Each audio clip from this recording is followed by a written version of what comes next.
Welcome back to ASB Gaming Complex right here on the campus of Dordt University. It is the GPAC postseason softball tournament on MidlandAthletics.com and BSDN Live.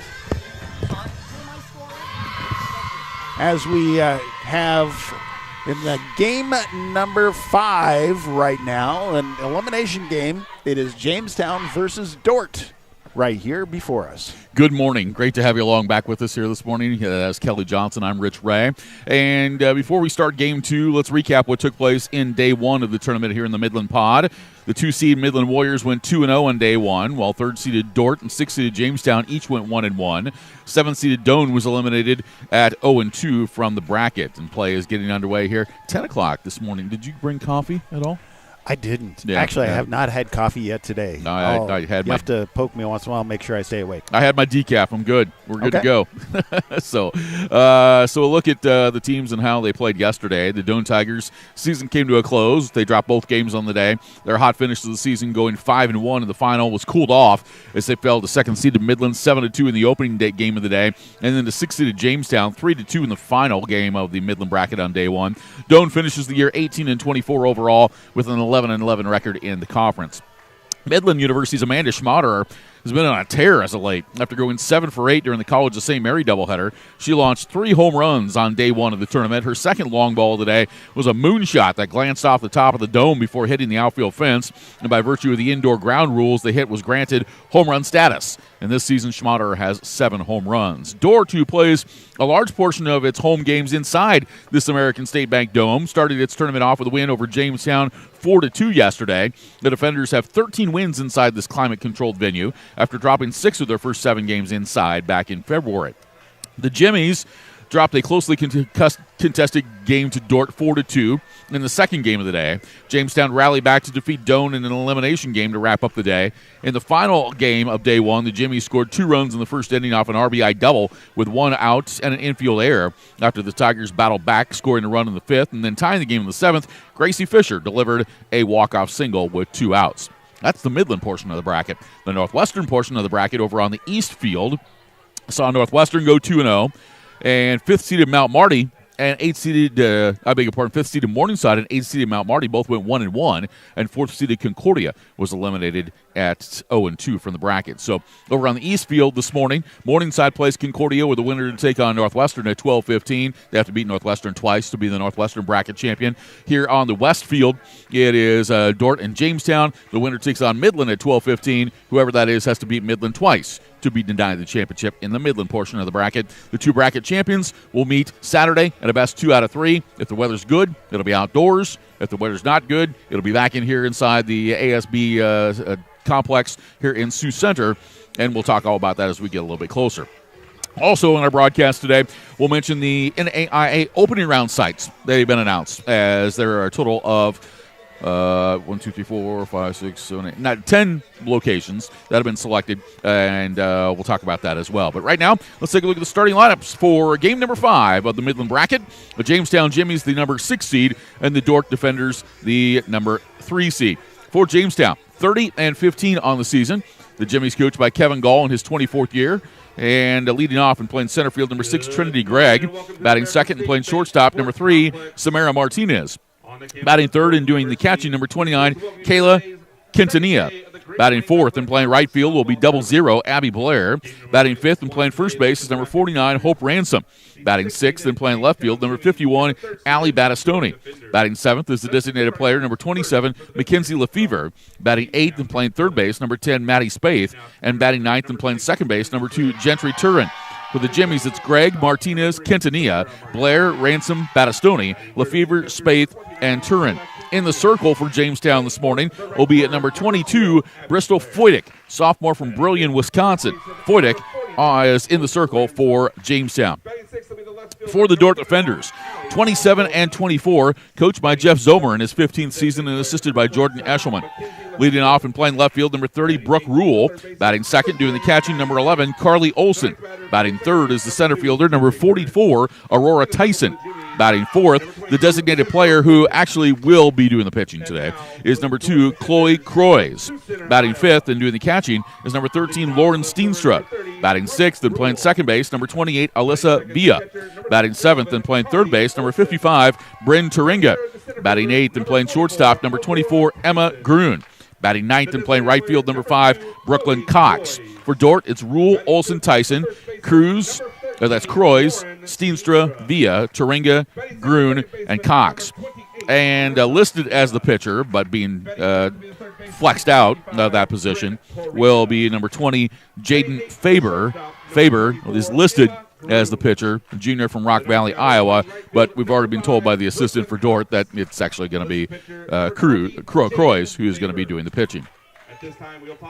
Right now, we're going to pause for the national anthem here at the American State Bank Complex in Sioux Center, Iowa.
That's the national anthem, the Star Spangled Banner at American State Bank Complex in Sioux Center, Iowa, alongside Kelly Johnson, who is running all our technical controls and video, and you'll hear his voice throughout the day. My name is Rich Ray. Thanks for being along with us. All right, both teams, they're wearing black uniforms, Kelly, so I hope you don't get confused. Jamestown does have the white pants on, and Dort's got their black. So for Dordt defensively, in left field is Brooke Rule, and center field is Aurora Tyson, and in right field is Brooklyn Cox. Over at third base, Bryn Turinga. Emma Grun is the shortstop. Alyssa Villa is playing second base. At first base is going to be Lauren Steenstra. I believe I said she's doing the catching. She's also actually playing first base, I beg your pardon. Carly Olson is the catcher. And in the circle will be Chloe Croys. Chloe Croys is 12-10 on the year, a 3.46 ERA, making appearance number 26, start number 21. She's got 15 complete games, 1 shutout, and she has pitched 139 and 2/3 innings, given up 158 hits, 78 runs, 69 earned, struck out 50 and walked 47. She's given up 12 home runs on the year. So elimination game, these two teams trying to keep their season alive. First pitch of game number 5 of the tournament is going to be high for ball 1, and we are underway. We're a minute late, 10:01 a.m. See, somebody was brewing their coffee, and they're a minute late, Kelly. That's what happened there. Somebody got fired. Yeah, Trinity Gregg at the plate. First 2 pitches missed high. So it's 2 balls and no strikes to Trinity Gregg, the center fielder, sophomore from Barnesville, Minnesota. Gregg batting .370 on the season with a homer and 17 runs batted in, and she slaps one right back up the middle in the center field for a base hit. So the leadoff batter aboard for the Jimmies, Trinity Gregg, is aboard. That'll bring up Samara Martinez. Winner of this ball game keeps their season alive, and the philosophy for both these teams today is that to play and win 3 games today to try to get to the championship series on Saturday. So here's Martinez, who steps to the plate. First pitch is in there for a called strike. No balls and 1 strike to Samara Martinez, senior out of Oceanside, California. Martinez batting .335. She's got 4 home runs, and she's driven in 35 this season. Gregg down at first base with good speed. Here's the pitch. It's bunted. Good bunt. Picked up by Croy. She'll throw on over to first. Covering on the play is the second baseman, Alyssa Villa, for out number 1. So Martinez gets the bunt down. One down here in the top of the first with Greg in scoring position. And brings up the catcher, number 29, Kayla Quintanilla, the junior from Moreno Valley, California. Here's the pitch, and she swings and fouls it back. No balls and one strike to Kayla Quintanilla. Quintanilla is batting .333. She's got 3 home runs and driven in 25. Runner at second, one down. Here's the pitch that's down on the turf. It actually hit the shin guard of the home plate umpire and ricocheted up the left side. A wild pitch that allows Trinity Gregg to get down to third base. So the count is even up here at 1 ball and 1 strike. It's a cliche statement, but on a day like today, when you've got to play 3 games and win all 3 to get to where you need to be, that's a grind. That's not the cliche. The cliche that's coming is who wants it more. That's exactly that's right. kind of what you find out on a day like today. 2 balls and a strike to Quintanilla. The pitch. Swung on and hit in the air to left field and hit pretty well. And this is going to be back a 1 hop up against the fence. Gregg will score from third. Quintanilla stops at second. It's an RBI double, and Jamestown leads 1-0.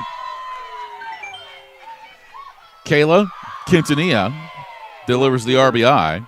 Number 0. And a couple of hits here early for Jamestown off of Dordt starter Chloe Croys. 1-0 Jamestown, bringing up right fielder Abby Blair. The first pitch to Blair is outside for a ball, 1-0.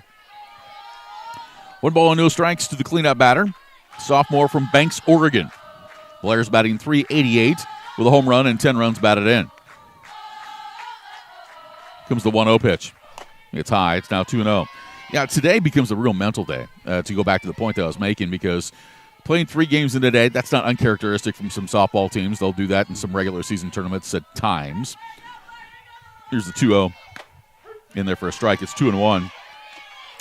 But after a long season, your season's on the grind. You're mentally trying to stay focused and continue to play on to the next game, and you wear down mentally and physically. Right. Here's the pitch. It's in there for a strike. So the count evens up here on Abby Blair. 2 balls and 2 strikes. 1-0 Jamestown with the lead and an RBI double by Kayla Quintanilla, scoring Trinity Gregg. Quintanilla is out in scoring position at second base. Next pitch. Swung on and hit through left side, base hit. Quintanilla will be stopped at third. The throw comes down to the pitching circle, and the bats are alive for Jamestown to begin this one. 3 hits in the first 4 batters coming to the plate. First baseman, number 49.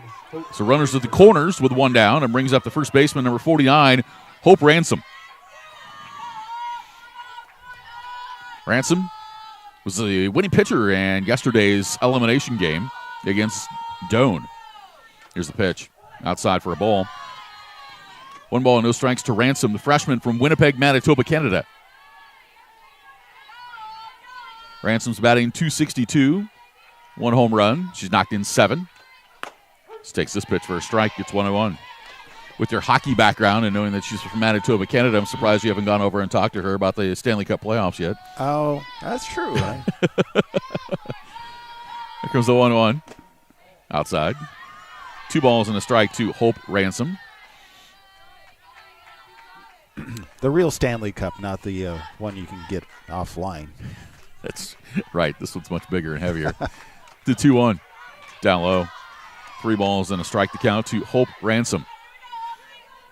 Well, we've been gracious that Dordt has been able to accommodate us, although the Midland side is actually hosting this bracket. But in order to be hosted by the Dordt facility, here's a ground ball to third, looking the runner back. Now the throw to first is time to throw home, and safe, sliding in around the tag and getting her hand on the plate is Quintanilla, and it's 2-0 Jamestown.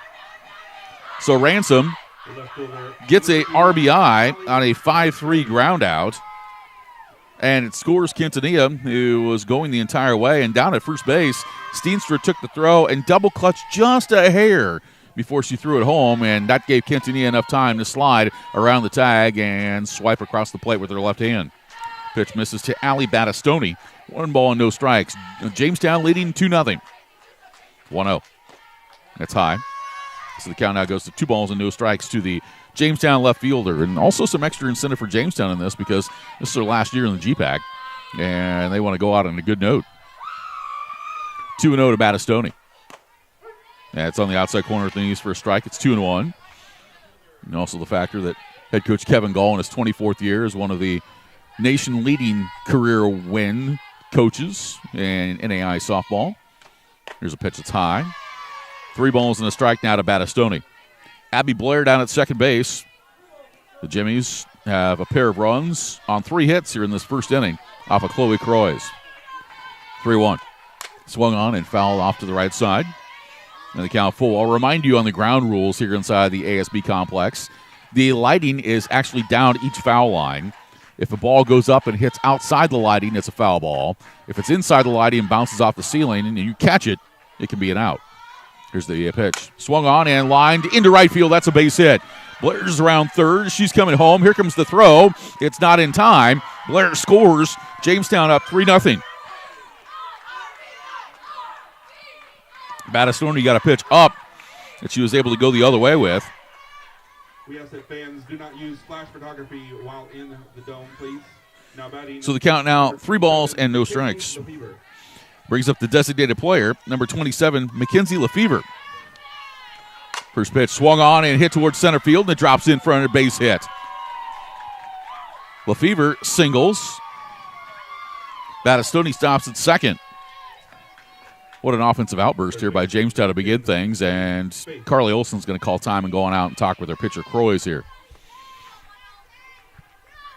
You are watching the Midland bracket of the 2024 GPAC Softball Tournament on MidlandAthletics.com and BSDN Live. He is Kelly Johnson. I'm Rich Ray, and it's our pleasure to be with you here for these 2 days of action. And it's not sports unless you have Jeff Braun playing the chicken dance. That's exactly right. Makes you wonder if there's people that are watching on their computers at their office listening to that, and all of a sudden they just break out in the chicken dance at work. Here's a pitch that's high and outside for a ball. 1 ball and no strikes to Maddie Spaeth, the third baseman. Spaeth, the sophomore from Sabin, Minnesota. 3-0 Jamestown here in the top of the first with 2 down. Runners at first and second. The pitch low and away. 2 balls and no strikes now to the Jimmy's third baseman. 9-hole hitter Gentry Turin would like to have a chance this inning. She's in the on-deck circle. Here comes the 2-0. Inside corner at the letters for a strike. It's 2-1. I got to give props to your Minnesota Twins. Did you see what they've done? No? Okay. No, I didn't. What did they do? They've won 10 straight. What? Yeah. Here's a pitch. That's in there at the letters for a strike. It's 2-2. Oh, that's right. I'm here. That's right. Yeah, you've been busy running all over the Midwest with your cameras and things of that nature. 2-2 the count here on Spaeth.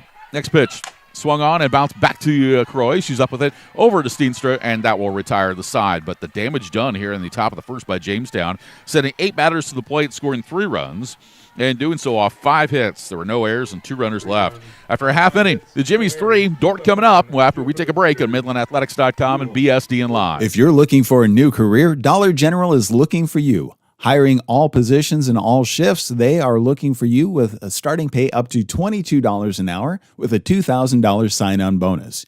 You can find details by going to dollargeneral.com/careers or by texting DG Warehouse to 25,000.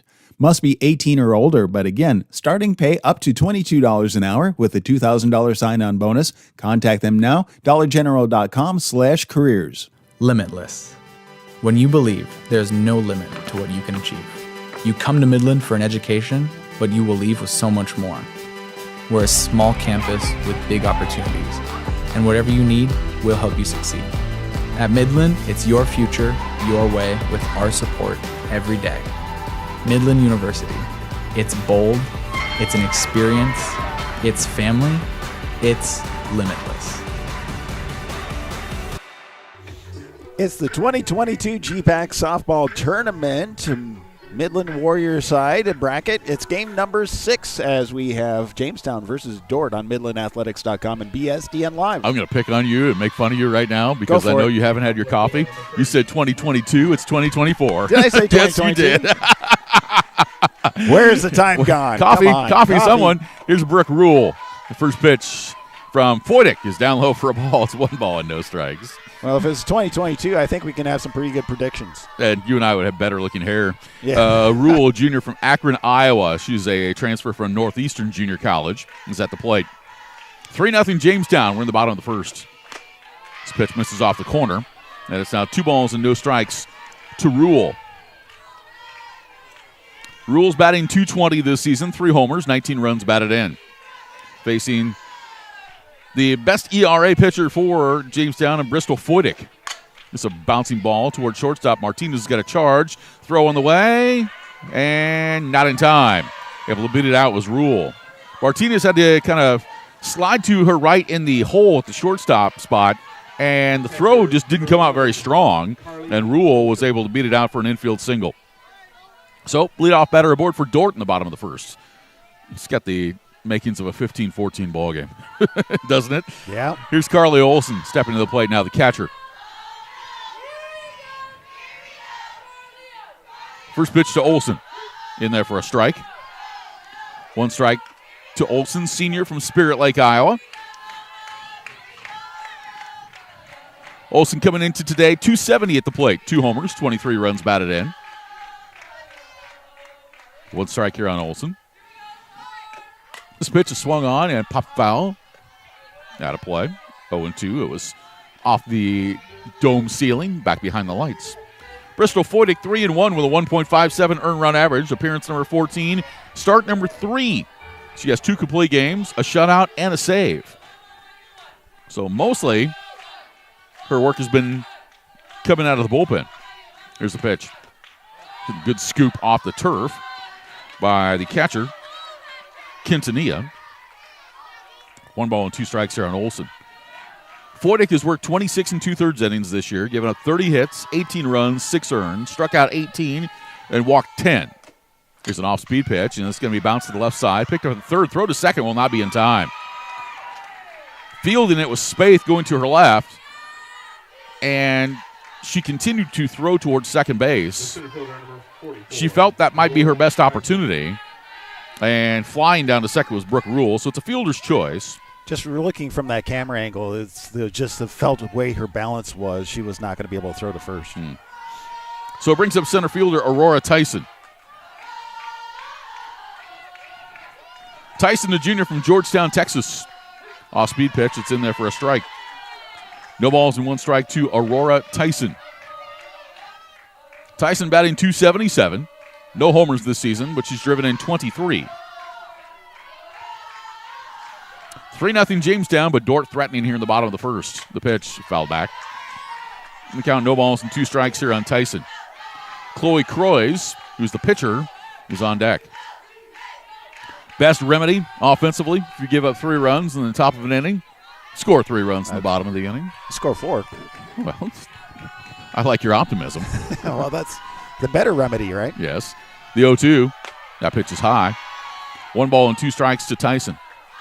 The winner will turn right back around at 12:15 and take on Midland. And they'll have to defeat Midland twice to claim the Midland bracket.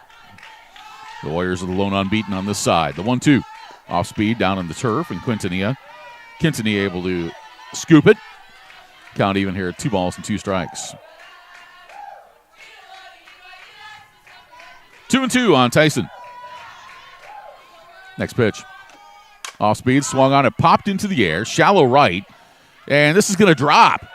That is going to be a base hit. Everybody's going to be safe. Coming in from right field for Jamestown was Abby Blair, and she reached down with her glove open and couldn't quite get to the softball as it just fell safely on the turf. So that's a single for Tyson, and that's going to load up the bases now for the defenders with nobody out, and Kevin Gall will take off his hat and rub his head a little bit and walk on out to the circle and talk things over. So plenty of action to begin this one here in Game 5 of the GPAC postseason softball tournament Midland bracket. The GPAC baseball tournaments get underway today. And Concordia, the number 1 overall seed, hosts things at Plum Creek Park, weather permitting, in Seward. That starts at 3 o'clock today when Midland takes on Briar Cliff. And at 6 o'clock today, it will be Concordia playing Mount Marty. The other half of the bracket is hosted by Doane, and that's taking place at the Doane Ballpark in Crete. So as this conversation wraps up, Kevin Gall heads back to the dugout.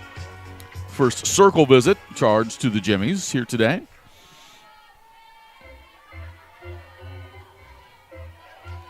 You see it all the time in elimination games. Games like these where both team seasons are on the line. You kind of get down there pitching-wise a little bit, or your pitchers have been used quite a bit, where the offenses are the ones that take control, and then you start to see a mistake or two that really rolls into a big inning. Yeah. Here's Chloe Croys, the designated player, or actually the pitcher. Croys, a freshman from Rutherford, North Carolina. Here's the pitch. It's in there for a strike. I don't know the whole story on Croys, but Kelly, she's from Rutherford, North Carolina, but she went to Boca Raton High School. Okay. Why is that familiar? I'm guessing that might be Florida. Yeah, that's so it makes me wonder if her hometown is now in North Carolina, but she went to high school in Florida. Here's a ball that's hit toward right field, and it drops in for a base hit. Blair has it bounce behind her. Everybody running around the carousel. And now we got two runners that are near third base, and one runner is headed on back towards second. Everybody's going to be safe. 2 runs have scored. It's 3-2. They're going to rule this as a base hit and an error. First baseman, number 13, Lauren Steenstra. The base hit gives Croys 1 run batted in. Then Olsen comes in on that error. Tyson goes to third. Croys goes to second. 3-2 Jamestown here in the bottom of the first. And here's Steenstra. First pitch to Steenstra, down low. 1 ball and no strikes. 3-2 in favor of the Jimmies. We're in the bottom of the first inning.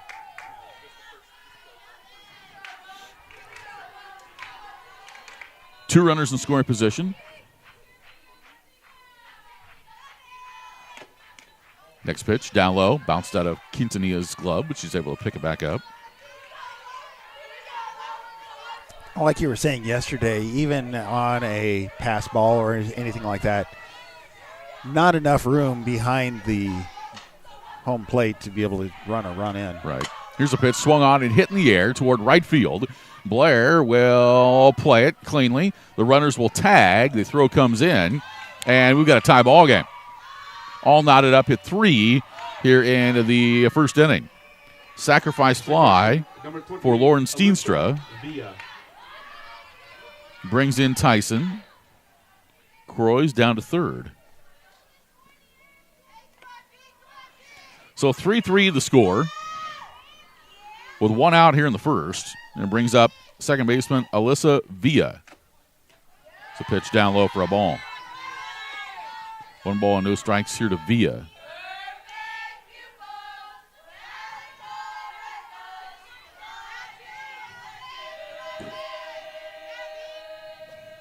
Comes the 1-0. It's in there for a strike. Do have one change here that I need to make, and I've been announcing it incorrectly. Due to the designated player position, it looks as though that Quintanilla has actually become the DP. Mackenzie Lefevre is doing the catching. So my corrections there. I apologize. Here's a bouncer right back up the middle in the center field. Base hit. And Dordt takes the lead. Alyssa Villa singles up the middle, scoring Chloe Croys. So Dordt leads it now by the score of 4-3. 4-3 now the score. So Bryn Taringa will be coming to the plate. 1 out in the inning. The defenders, after giving up 3 in the top of the first, have answered back with 4 here in the bottom half and still batting. Here's the pitch, and it's in there for a strike. No balls and 1 strike to Bryn Taringa. Taringa, a sophomore from Oostburg, Wisconsin.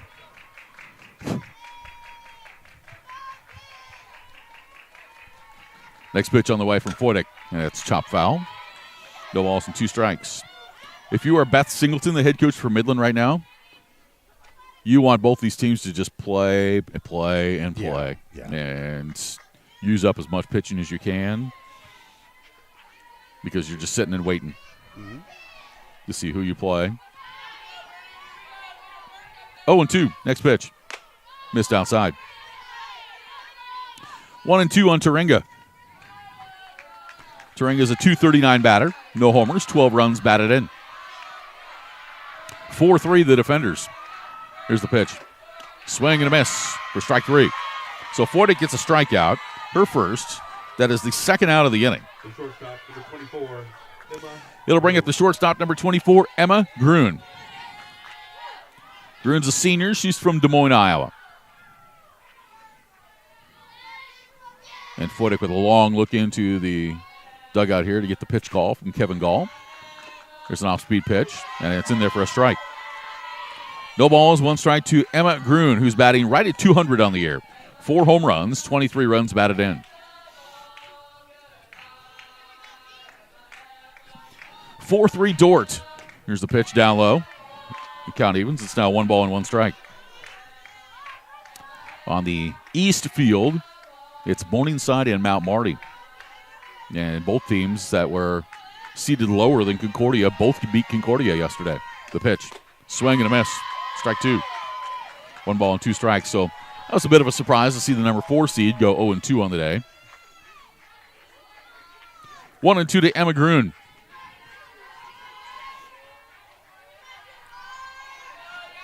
Foytik waits, gets her pitch call.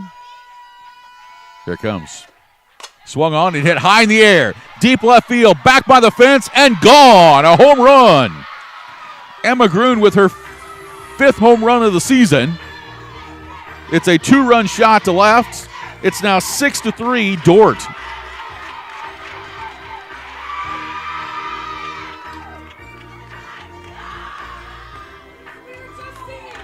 What did Frankenstein say? I'm alive. Dordt says the bats are alive. And so now Kevin Gall comes out, and he's going to make a pitching change. So Foytik lasts just 8 batters. We're going to have a new pitcher here for Jamestown. We'll tell you all about her when we return. We're still in the bottom of the first with Dordt leading to Jamestown 6-3. More in a moment on MidlandAthletics.com and BSDN Live. Family Dental Center of Blair is here to stay and has grown to bring more services to our area. Now located at 2100 South 20th Street, they're committed to more than just your healthy smile. Their goal is to work with community members to provide exceptional oral health care with a personal touch, taking pride in helping kids to adults become more comfortable and confident about their health journey. From cleanings to crown and bridge restoration and Invisalign correction, find your oral health at Family Dental Center of Blair. Nebraska, where hardworking hands build incredible things. Built this thing from the ground up out of nothing. Gave it everything. Now look at what it's given back. We know you put your heart into your business because that's what Nebraskans do. As a local bank, we put our hearts into helping you because we're not just a bank in Nebraska. We're Nebraska in a bank. Pinnacle Bank, the way banking should be. Welcome back to the ASB Sports Complex as we have the 2024 GPAC postseason softball tournament going on right now on MidlandAthletics.com and BSDN Live. If you're just joining us, you missed a lot. Jamestown scored 3 in the top of the first, but Dordt has answered with 6 in the bottom of the inning and still batting with Brooklyn Cox coming in against Sonny Halsey, who takes over in the circle. Halsey, the junior from Honolulu, Hawaii, trying to calm down the Dordt bats. First pitch. It's going to be down and away for a ball, 1 ball and no strikes. The last contact was made by Emma Grun. She had a 2-run home run to left field. And the defenders able to come up with 5 hits so far this inning. Here's the pitch, down and away. 2 balls and no strikes to Brooklyn Cox. Halsey this year, 3-2, a 4.80 ERA. This is appearance number 12. She started 9 times. She's got 1 complete game and 1 shutout and 35 innings of work. 2-0 to Brooklyn Cox. Next pitch. Down and away. 3 balls and no strikes. Halsey in 35 innings this year has given up 44 hits, 32 runs, 24 earned. She struck out 31 and walked 16. 3-0 to Cox. Next pitch. Outside corner at the knees for a strike. It's 3-1. So what an emotional roller coaster ride it must be for Kevin Gall right now. First half of the inning, you're thinking, all right, things are going pretty well. Then all of a sudden, you go south with Dordt bringing the bats. 3-1 the count here on Cox. Next pitch, bunt attempt, foul. So the count full at 3-2. 3-2 on Brooklyn Cox, the right fielder.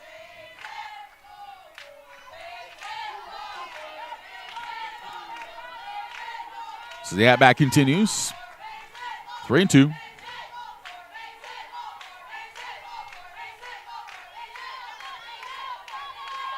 Now the 3-2. Down and away, ball 4. So Dordt will bat around here in the bottom of the first inning. Coming back to the plate will be the one that started it all, Brooke Rule. Rule singled earlier in the inning and later scored on Chloe Croiz's base hit to right. 6-3 Dordt, bottom of the first. Runner at first and 2 down. Here's the pitch. Down low, the runner goes. The throw on down to second is not in time. That'll be a stolen base for Brooklyn Cox. Pitch was a ball. So Brooklyn Cox swipes second base. She's a perfect 15 for 15 on stolen base attempts this year. There's a pitch that's down and in. 2 balls and no strikes. Speed at the top and the bottom of the lineup is key to your success of a softball team, and Cox showing that from the 9-hole spot. 2-0 here on Brooke Rule. Next pitch. Inside corner for a strike. It's now 2-1. Long first inning. Yeah, this inning so far has lasted 28 minutes. 2 balls and a strike. Next pitch. Swung on and bounced back up the middle. Martinez will charge it short, throws to first, and it's in time to retire the side. Kelly, we have finished the first inning of action. 10 batters come to the plate for Dordt and score 6 runs, and they do it on a total of 5 hits. There was an error, and 1 runner left on base. After 1, Dordt 6, Jamestown 3 on MidlandAthletics.com and BSDN Live. Hi, everybody. Jay Schrod and my wife, Angie, with Balls Out Motors. We've been in Blair for about 12 years now. We've been doing this business for about 15. We've been a golf cart business for our entirety of the business life. Here recently, we decided to diversify and bring on mowers, really trying to help the local market in that area. We do sales and service all Cub Cadet. And then obviously anything in the golf cart world, we do all the major brands there as well. Limitless. When you believe there's no limit to what you can achieve. You come to Midland for an education, but you will leave with so much more. We're a small campus with big opportunities, and whatever you need, we'll help you succeed. At Midland, it's your future, your way, with our support every day. Midland University. It's bold, it's an experience, it's family, it's limitless. Jamestown faces off against Dordt elimination round on the 2024 GPAC postseason softball tournament on MidlandAthletics.com and BSDN Live. Gentry Turin leads things off with the Jimmies here in the top of the second inning. The first pitch from Chloe Croix misses high for ball 1. 1 ball and no strikes. Wow, what a first inning of action. We saw a total of 9 runs and a total of 10 hits and an error between the two teams, plus a pitching change and a home run. 2-0 here to Gentry Turin. Senior from Sandy, Oregon. 2-0. Takes the first strike. 2 balls and 1 strike to Turin. She's batting .323, no homers, 18 runs knocked in. So now how do the Jimmies respond? That's the question. This pitch misses down and away. Now 3 balls and a strike. You had to think that Jamestown had lots of motivation. I talked about that last inning, but also the fact that these two teams have played each other 3 times this year. And here's a shot back up the middle in the center field. It's a base hit. Gentry Turin with the leadoff single for the Jimmies here in the top of the second inning. Gets a runner aboard. And will bring us back to the top of the order in center fielder Trinity Gregg. But to finish the thought, Dordt has won all 3 meetings, the 2 regular season games and then the conference tournament game yesterday. So Jamestown getting off to that fresh start early was significant as Gregg swings, hits this ball toward right. Coming over from right field, the catch is made, throw back to first, not quite in time. Next play out in right field by Brooklyn Cox to retire Trinity Gregg for the first out of the inning. So another way to look at it and to say it is that after Jamestown did what they did, Dordt says, hold this for me. Yeah, exactly. I got this. Here's the pitch. Swung on, bounced toward third. It's gloved in fair territory. Throw to second is in time, and no relay throw, but Dordt nicely gets the lead runner, and Turin, as Martinez reaches on the field his choice. Number 29, Kayla Quintanilla. So that's the second out of the inning. 2 down now for the designated player, number 29, Kayla Quintanilla. Quintanilla had an RBI double and scored a run in the first inning. She swings at this pitch and fouls it off to the right side. No balls and 1 strike to Quintanilla. 6-3, Dordt with the lead. We're in the top of the second. Here comes the 0-1. That's high. Count evens. It's now 1-1. Abby Blair would be next. Could you imagine being one of those late arriving fans? Oh, So go, what in I'll the get world happened there. Yeah. This ball swung on, hit high in the air. Left center field, back by the fence, and it is gone. A home run. 2-run home run for Kayla Quintanilla. She cuts it to a 1-run game. It's now 6-5. Quintanilla's 4th home run of the season. And she's got 3 RBIs in this ball game, and we're still in the second inning. The right fielder, number 0, Abby Blair. 6-5, the score. Just move it along your abacus you got sitting there next to you, Kelly. Just move it over. It's like, Another I tally. have to add on to my abacus. Base is cleared here with 2 down and brings up right fielder Abby Blair. Blair 1 for 1. Here's the pitch. That misses outside. It's ball 1. You think half of our watching, viewing audience knows what an abacus is? Exactly. 1-0 here on Blair. In their first strike, it's 1-1. Back in elementary school, Yeah. they I was going to say, I use this mathematical instrument to teach you a form of tallying up numbers.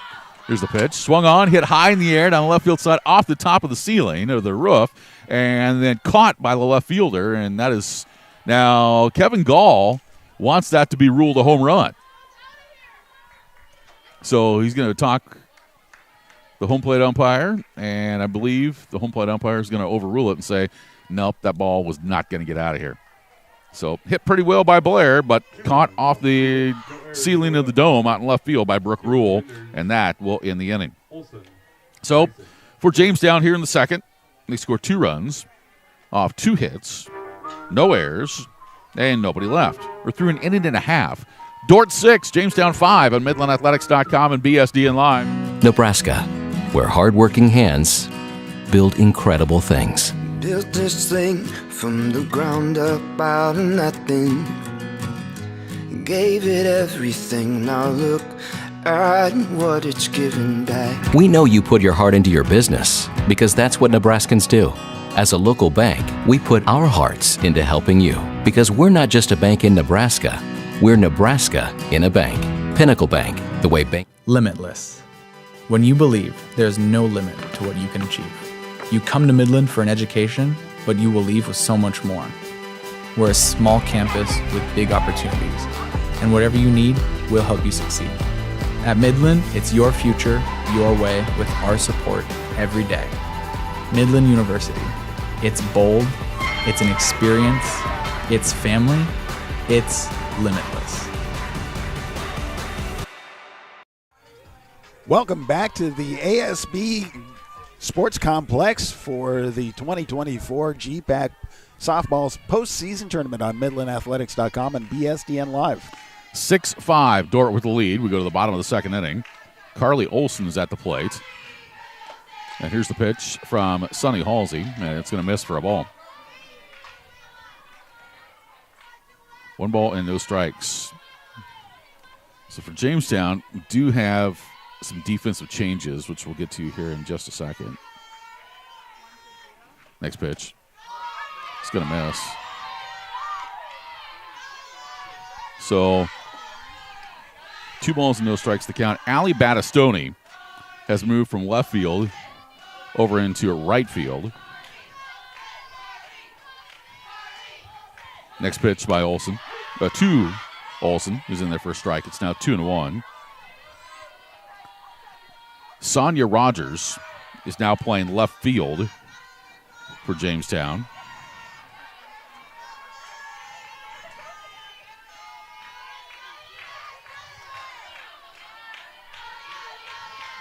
And so at this point, she would be in Abby Blair's spot in the order.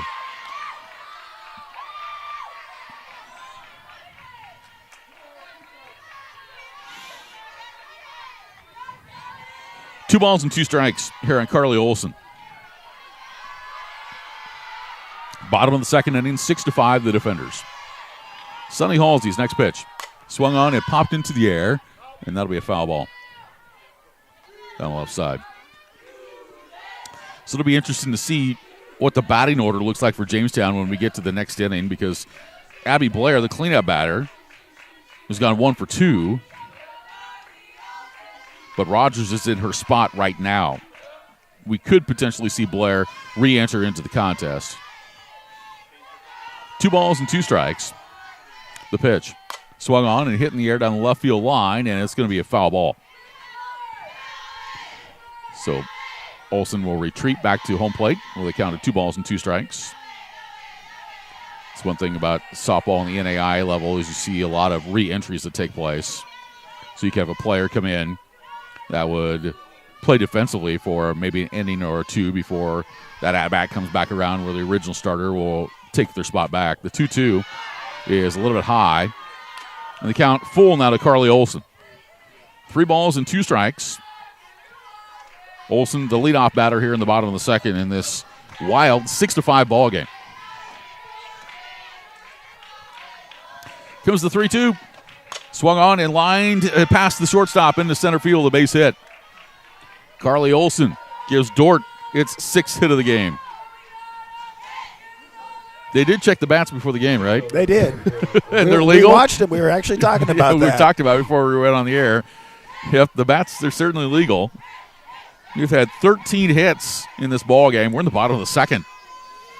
And here's Aurora Tyson at the plate now. Tyson shows bunt. Does bunt it. And it dropped in front of the diving first baseman, and everybody's going to be safe. That's going to go as a hit. Diving effort by Hope Ransom, but couldn't quite get to it. The pitcher, number 2, Chloe Croy. So Tyson will get a bunt single out of that. And runners will be at first and second with nobody out, and brings up the pitcher, number 2, Chloe Croys. Croys had an RBI single and was able to advance on an error back in the first inning and score a run. She swings the first pitch here and fouls it back. No balls and 1 strike to Croys.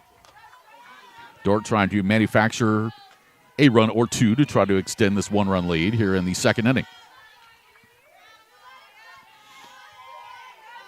No balls and 1 strike to Croys. Next pitch. Swung on a foul back again. So Halsey jumps ahead in the count. No balls and 2 strikes. 0-2 the count on Chloe Croys.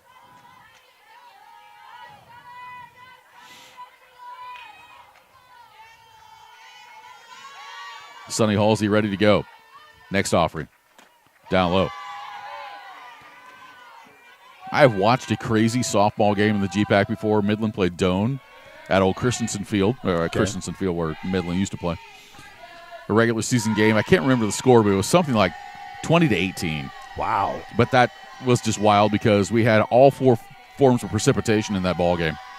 Rain, sleet, hail, and some snow. Here's a foul ball caught by Ransom as she lays out over into foul territory by the first base coach's box to make the play. So Ransom, who dove on the bunt earlier and could not quite get to it, makes a great play to the right side to snag it out. So Croys lines out in foul territory to the first baseman for the first out of the inning. And that'll bring up the first baseman, number 13, Lauren Steenstra. Steenstra had a sacrifice fly in the first inning, drove in a run. This pitch is down low for a ball, 1-0. This one will not have all 4 forms of precipitation in it. Well, we don't know what's going on outside. It's probably raining. 1-0 here in Steenstra. Next pitch. Swung on, hit down the right field line, slicing. It'll be a foul ball. Steenstra tried to go the other way. And so the count evens up now at 1-1. Jamestown scored 3 in the top of the first. Dordt came back, sent 10 batters to the plate at the bottom of the first and scored 6 runs. The Jimmies then got a 2-run home run by Kayla Quintanilla in the top of the second to make it 6-5. We're in the bottom of the second. Runners at first and second with 1 down. Still a 6-5 ball game. The 1-1. Missed the inside corner for ball 2. 2 balls and a strike on Lauren Steenstra. Carly Olson's at second base. Aurora Tyson is at first. Now the 2-1. Swung on, popped up, foul ball. And so the count will even up here, 2 balls and 2 strikes. Again, when it bounces off the ceiling back behind the lights, that's automatically a foul ball. Inside the lights, if you can catch it, it can be ruled an out. 2-2 here on Lauren Steenstra. The pitch. Swing and a miss at a pitch down in the zone for strike 3. So Sunny Halsey records her first strikeout in relief. And there are 2 down here in the bottom of the second inning. That'll bring up second baseman Alyssa Villa. Villa 1 for 1, RBI single, and scored a run in the first. First pitch. Misses inside, ball 1. 1-0 to Villa with Bryn Turenga to bat next. Carly Olson and Aurora Tyson began the inning with back-to-back singles. Then a line out and foul ground to Ransom was the first out before Steenstra struck out. Next pitch. Swung on and bounced to short. Martinez has it quickly over to first, and that will retire the side. So, no runs scored in the bottom of the second inning by Dordt. 2 hits, no errors, 2 runners left. We played 2. 6-5, the Defenders on MidlandAthletics.com and BSDN Live. If you're looking for a new career, Dollar General is looking for you. Hiring all positions and all shifts, they are looking for you with a starting pay up to $22 an hour with a $2,000 sign-on bonus. You can find details by going to dollargeneral.com/careers or by texting DG Warehouse to 25,000. Must be 18 or older, but again, starting pay up to $22 an hour with a $2,000 sign-on bonus. Contact them now, dollargeneral.com/careers. Limitless.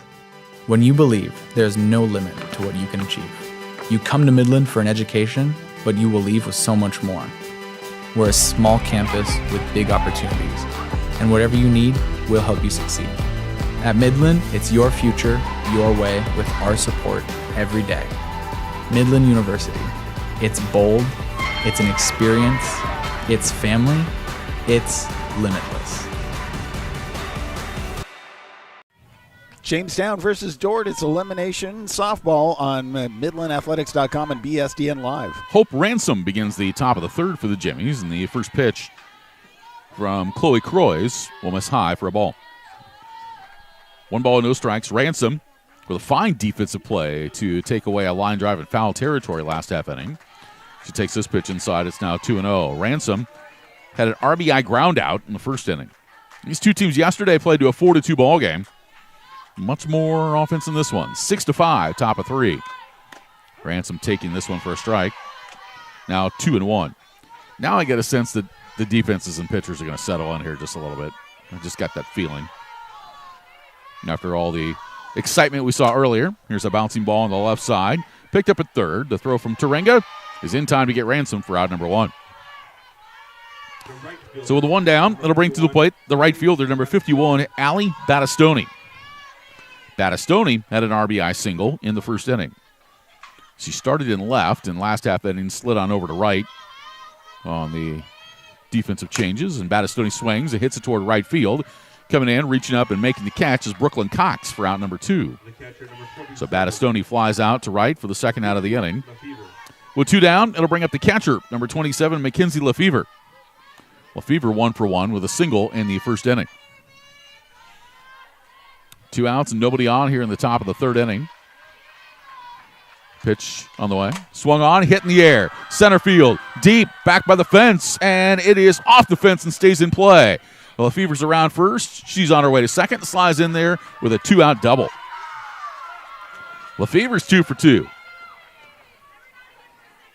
Only thing keeping that one from getting out of here is that it just didn't have quite enough launch angle on it.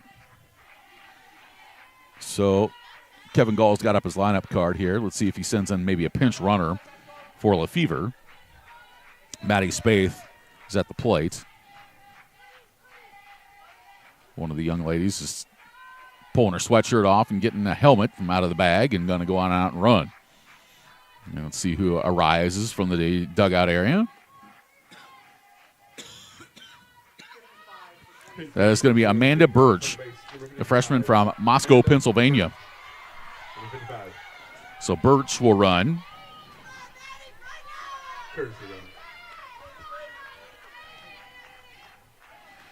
Birch will be the courtesy runner here in the third.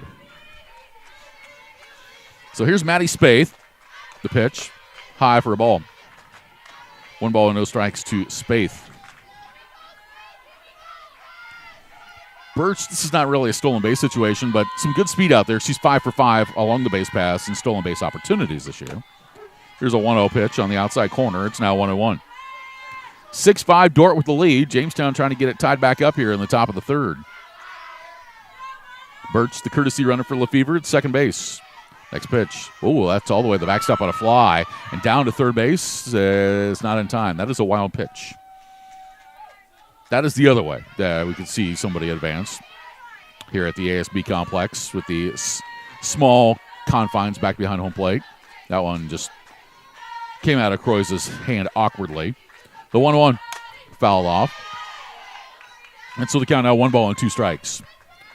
Maddie Birch down at third, or Amanda Birch down at third base.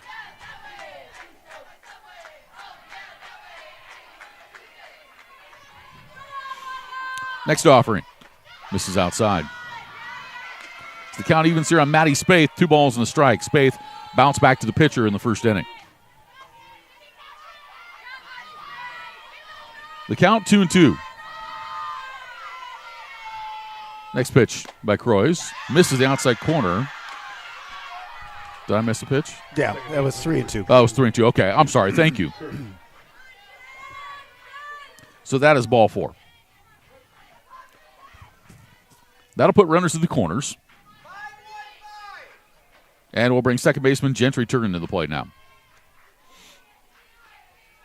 Is that my lone mistake I'm allowed for the day? Yeah, I got it out of my system. Then it was like my 1922 reference. Here's Turin, who's 1 for 1. Down and away. It's 1 ball and no strikes. These tournaments and broadcasting, regardless of sport, after a while, you're just the eyes start to close a little bit and the mind starts to not be as sharp. Here's the 1-0. It's upstairs for a ball. It's 2-0. I was thinking about that. I was walking in here today. You look back from a broadcasting perspective and what are some of your long events, track meets, but also state wrestling. It just takes forever. Yep. 3-day event. The 2-0. Yeah, hit her right in the back. So Turin hit by the pitch. That is now going to load up the bases with 2 down. And the top of the order coming to the plate will be Trinity Gregg, but Jeff Zomer is out of the dugout, and he is going to make a visit to the pitching circle. And I believe he's going to make a change here. Yep, so we're going to see a pitching change for Dordt. We'll tell you about the new pitcher when we come back. You're watching the GPAC Softball Tournament on MidlandAthletics.com and BSDN Live. If you're looking for a new career, Dollar General is looking for you. Hiring all positions and all shifts, they are looking for you with a starting pay up to $22 an hour with a $2,000 sign-on bonus.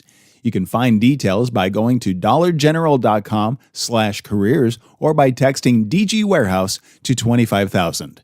Must be 18 or older, but again, starting pay up to $22 an hour with a $2,000 sign-on bonus. Contact them now, dollargeneral.com/careers. Nebraska, where hardworking hands build incredible things. Built this thing from the ground up out of nothing. Gave it everything, now look earn what it's giving back. We know you put your heart into your business because that's what Nebraskans do. As a local bank, we put our hearts into helping you because we're not just a bank in Nebraska. We're Nebraska in a bank. Pinnacle Bank, the way banking should be. Welcome back to the ASB Sports Complex at Dordt University right here on MidlandAthletics.com and BSDN Live. We see Jamestown facing off against Dordt. We are at the top of the third with 5-6 and bases loaded. What a game we have before us, Rich Ray. Yes, Dordt in front and a pitching change for the defenders. Now coming in to throw, Haley Wilkin, a junior from Akron, Iowa. Wilkin 1-0 in the season, 4.34 ERA, making her 9th appearance of the year. She does have 2 saves. She faces leadoff batter Trinity Gregg. The first pitch is in there for a strike. Wilkin has worked 9 2/3 innings, given up 19 hits, 8 runs, 6 earned, struck out 10 to walk 2. She's given up a pair of home runs. The 0-1. Outside corner, called strike 2. So Wilkin comes in and finds the zone on the outer rail for the first 2 offerings. Gregg 1 for 2 thus far, a single and a fly out to right. 0-2, swung on and foul back. The count stays at no balls and 2 strikes.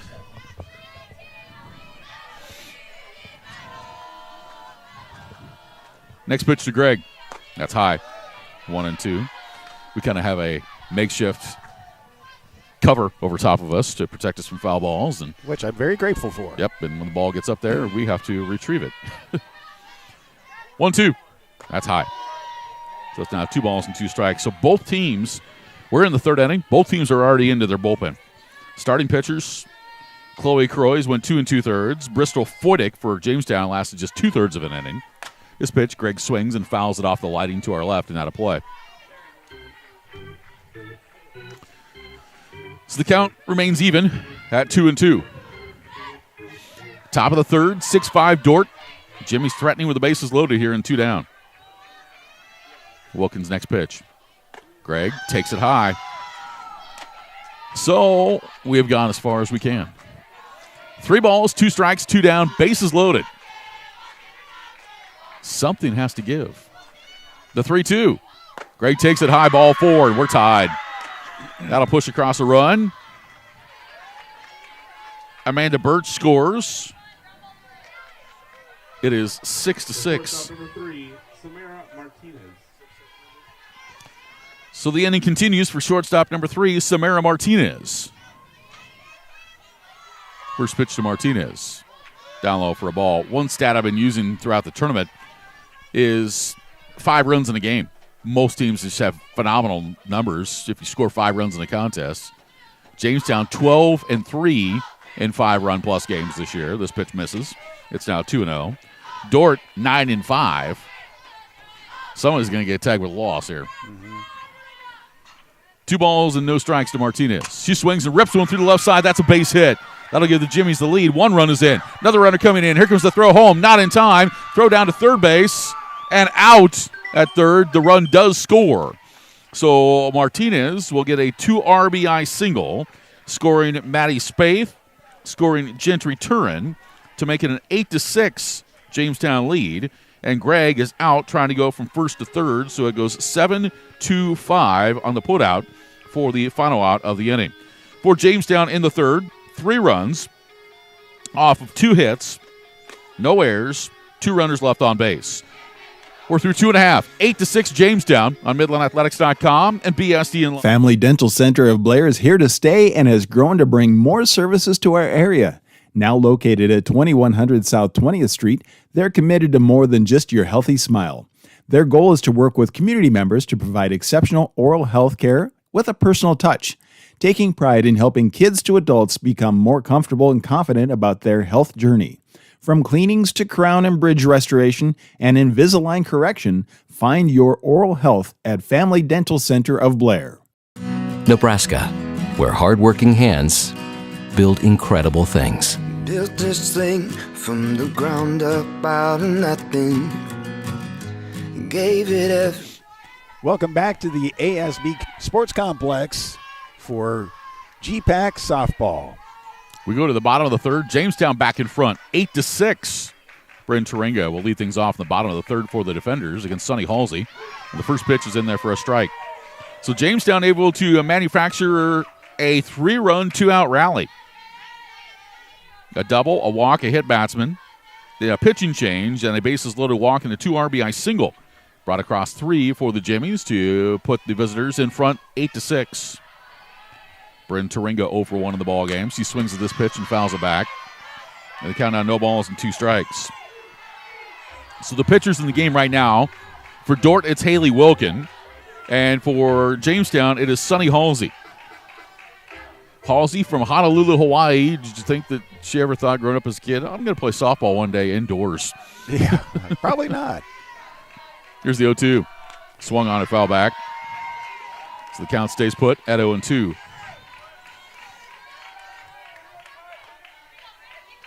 So Northwestern, who is hosting their portion of the tournament, over on the East Field, actually has been granted a NAIA opening round site for regional play. Here's a pitch, swung on and popped up, right side, and backpedaling from her second base position and making the catch is Gentry Turin for out number 1. So Turinga is retired. And Sonny Halsey, quietly, has retired the last 4 batters that she's faced. So a 1 down brings up the shortstop, Emma Gruen. Last time at the plate, Gruen hit a 1-2 pitch over the left field fence for a 2-run home run. Halsey getting ready here. First pitch. And that ball missed. Lefevre also couldn't squeeze it. And the count 1 ball and no strikes. Yep, so Northwestern is one of the 10 sites to host the NAIA opening round. The only GPAC team that will be doing so. 1-0 the count. Next pitch. Swung on it, foul back. The count evens at 1-1. On the list I'm given, it said that they are hosting in Sioux Center, which would be here. Most likely it might be here indoors at the ASB complex if needed. Yeah. 1-1 the count here on Emma Gruen. Next pitch. Down low. It's now 2 balls and a strike. The other opening round sites have been announced. Central Methodist in Fayette, Missouri. Cumberland's in Williamsburg, Kentucky. Georgia Gwinnett in Lawrenceville, Georgia. Marion in Indianapolis, Indiana. And, of course, Northwestern. That's half of the list. 2 balls and 1 strike here on Emma Gruen. Next pitch. Misses inside. So the count now 3 balls and a strike. The other 5 are Oklahoma City, Oregon Tech, and Klamath Falls, Oregon. Our Lady of the Lake, the nation's #1 ranked team in San Antonio, Texas. Science and Arts at Chickasha, Oklahoma, and William Carey in Hattiesburg, Mississippi. Those are the 10 opening round sites that were announced earlier this week. 3-1. Swung on, popped up, hits the ceiling, ricochets out towards second base, and a basket catch is made by Martinez, the shortstop, for out number 2. Good concentration on that play by Martinez. And Gruen pops up for the second out of the inning. All right, 2 down. It'll bring to the plate the right fielder, number 5, Brooklyn Cox. Cox drew a walk in the first inning, stole second, and got stranded in that big first inning of play. 8-6 Jamestown. We're in the bottom of the third. Pitch on the outside corner for a strike. It's 0-1. No balls and 1 strike to Brooklyn Cox. Morningside, I believe, is up on Mount Marty 4-1 in the 4th over on the East Field. The winner will take on Northwestern and have to beat them twice in the Red Raider bracket. The 1-0. Swing and a miss. That was an 0-1 pitch. It's now 0-2, I beg your pardon. No balls and 2 strikes on Brooklyn Cox. Halsey might be the answer here for Coach Kevin Gall. She's come in and started to settle Dordt down, and she has retired 5 straight. 0-2 here on Cox. Next pitch. Called, strike 3 on the outside corner to end the inning. So Halsey gets her second strikeout in relief, and that'll do it for Dordt in the third. The defenders are retired in order, 3 up and 3 down. We played 3 innings of softball. Jamestown leads Dordt 8-6 on MidlandAthletics.com and BSDN Live. Hi, everybody. Jay Schrod and my wife, Angie, with Balls Out Motors. We've been in Blair for about 12 years now. We've been doing this business for about 15. We've been a golf cart business for our entirety of the business life. Here recently, we decided to diversify and bring on mowers, really trying to help the local market in that area. We do sales and service all Cub Cadet. And then obviously anything in the golf cart world, we do all the major brands there as well. Limitless. When you believe there's no limit to what you can achieve. You come to Midland for an education, but you will leave with so much more. We're a small campus with big opportunities, and whatever you need, we'll help you succeed. At Midland, it's your future, your way, with our support every day. Midland University. It's bold, it's an experience, it's family, it's limitless. It's Jamestown versus Dordt on MidlandAthletics.com and BSDN Live. Work our way to the top of the 4th with Jimmy's lead at 8-6 in this elimination game as Kayla Quintanilla is at the plate. And the first pitch from Wilkin is going to miss for a ball. 1 ball, no strikes. Quintanilla 2 for 2. She's got an RBI double and a 2-run home run. And she swings at this pitch. Hits it deep at the hole. It's short. Backhanded. The throw on over to first. In time. Nice play by the shortstop, Emma Grun. She went a long way to her right and planted that back foot in the hole and threw a strike to first base to get Quintanilla for out number 1. Fine defensive play. So 1 down, and this will bring up the left fielder, number 1, Sarah Rogers. Rogers getting her first at-bat of the contest. She swings at the first one and fouls it off to the right side. No balls in the strike. She came in as a defensive replacement in the second inning. The sophomore from Fairfield, California. Rogers batting 167 on the year. Here's the pitch. She swings and hits it back up the middle into center field. Base hit. Sarah Rogers delivers. So a base runner for the Jimmies. For Rogers, that is her 5th hit of the season. So Rogers is aboard. With 1 down, it brings up first baseman Hope Ransom. Ransom 0 for 2 with an RBI. First pitch in there at the knees for a strike. It's 0-1. No balls and 1 strike to count. Rogers, good speed at first. 4 for 4 on stolen base attempts on the year. The pitch. She swings, and it's popped up to Grun at short, backpedaling, and makes the catch for the second out. So Ransom is retired. And with 2 down, Rogers remains at first and brings up the right fielder, number 51, Allie Battistoni. Battistoni is 1 for 2. She has an RBI single, and she's flown out to right. 8-6 Jamestown. We're in the top of the 4th.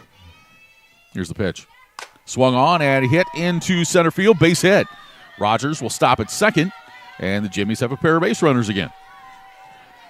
Battistoni with a 2-hit ball game. It's one of these games when you're an offensive player, if you're swinging the bat, maybe you've been in a slump a little bit, you're like, okay, this is where I can improve my batting average. Yeah. Days like today. So re-entering the contest, Mackenzie Lefevre. She swings at this pitch and fouls it off to the right side.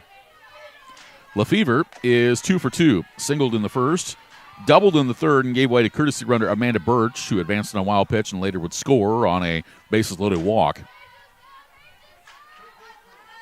Pitch to Lefevre. Down low. Count evens. It's now 1 ball and 1 strike. 1-1 to Mackenzie Lefevre. Here's the next pitch. Swung on and hit in the air. Center field. Deep. Back by the fence. Gone. Lefevre, her 3rd hit. And it's a 3-run home run to center field. And puts Jamestown up 11-6. She hit that to straight center field. Aurora Tyson went back and ran out of room.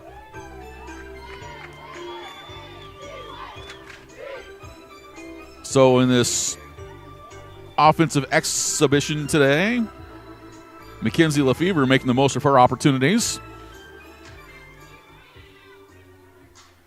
And we might see a change here for Coach Kevin Gall. Number 10, Maddie Spaeth. Let's see here. This Terry Hall, our home plate umpire, is writing something down on his lineup card. He'll let us know if there's a change.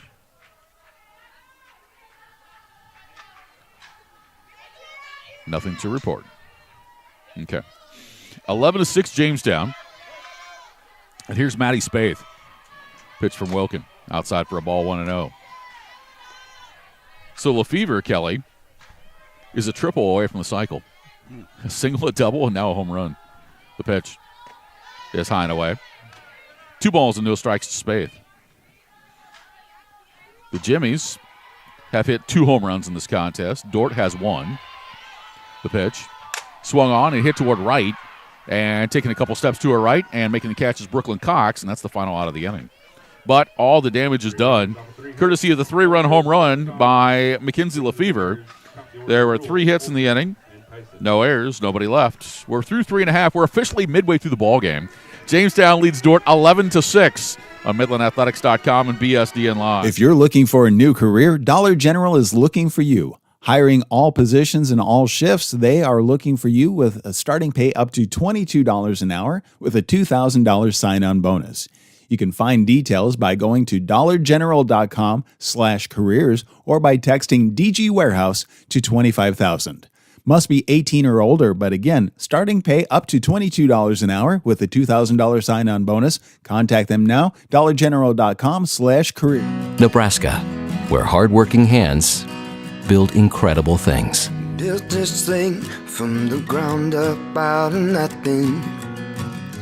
Gave it everything. Now look at what it's given back. We know you put your heart into your business because that's what Nebraskans do.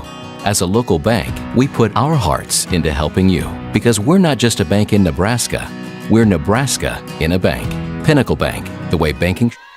Jamestown versus Dordt, Game 5 of the GPAC 2024 Softball Postseason Tournament. Brooke Rule leads things off for Dordt here in the bottom of the 4th inning. Jamestown now with a 5-run lead, 11-6. And here's Rule, who's 1 for 2, facing Sonny Halsey. This pitch will miss high for a ball, 1 ball, and no strikes. 11 runs off 12 hits for the Jimmies. They've hit a couple home runs. Now Dordt trying to answer. But Halsey's retired the last 6 batters that she's faced. The 1-0. Off speed, floats in there for a strike. It's the count on Brooke Rule, 1-1. Rule, Olsen, Tyson, first 3 batters in the order here for Dordt, scheduled to bat here in the bottom of the 4th. Halsey ready. Here's the 1-1. And it's bunted. And Halsey out of the circle picks it up, throws to second. And it is not in time. Flying down the line, Brooke Rule with an infield bunt single. She's got her second hit of the contest, and that breaks up a streak of 6 batters retired in a row by Halsey. And Rule with speed at the top of the lineup here, trying to get something sparked again for the defenders. Here's Carly Olsen, 1 for 2, singled her last time. She's also scored a run.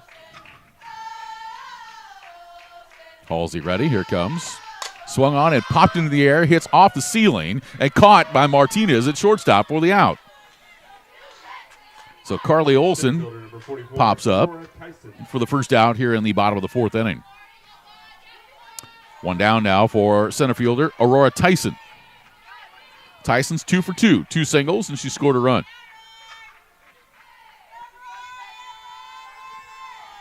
There's the pitch on the way. That's high for a ball. 1 ball and no strikes to Aurora Tyson. This game could have a major shift toward the Jimmies if Jamestown can keep Dordt scoreless this inning. Jamestown has scored in every inning, all 4 of their at-bats, where all 6 runs for Dordt came in the first. The pitch is high. 2 balls and no strikes to Aurora Tyson. Yeah, Dordt was able to jump on starter Bristol Foydick with 6 runs off of 5 hits in 2/3 of an inning. And Halsey has tried to stem the tide with her appearance here in the circle. The 2-0. Swung on and fouled off to the left side out of play. The count now goes to 2-1. The winner gets Midland at 12-15, and will have to defeat the Warriors twice to claim the Midland bracket of the GPAC tournament. 2 balls and a strike here on Tyson. Here's the next pitch. Down and away, ball 3. 3 balls and 1 strike. You know, with all the offense that's taking place, you see all the hits and everything like that. And you're like, pitchers really struggled to hold things down. Whoever wins this is going to have to face Aaliyah Rincon from Midland, who struck out 23 batters in 2 games yesterday. The 3-1, down and away. That's ball 4. So Tyson draws a walk. And that puts runners at first and second with 1 down, and Jeff Zomer's got out his lineup card. Chloe Croys. Croys was pitching, then came out of the game. Let's see if she's re-entering here. I believe it's Croys who's got a bat in her hand. I'm blocked.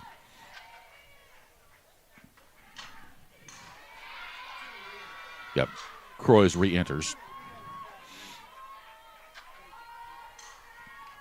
So Croys re-enters to bat.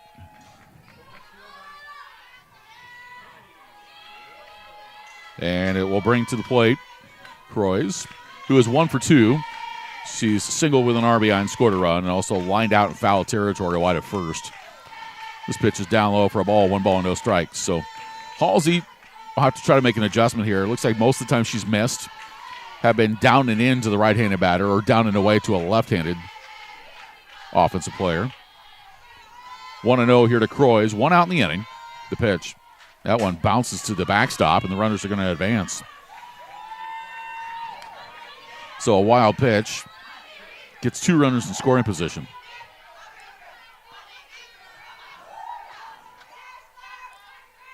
So Halsey will have to make some sort of an adjustment here, as she all of a sudden is missing the zone. Lauren Steenster would be next. 2-0 on Croys. The pitch just missed. A little low and inside. Now it's 3-0. If Croys gets on, makes me wonder if Kevin Gall might make a circle visit here and go talk to his pitcher.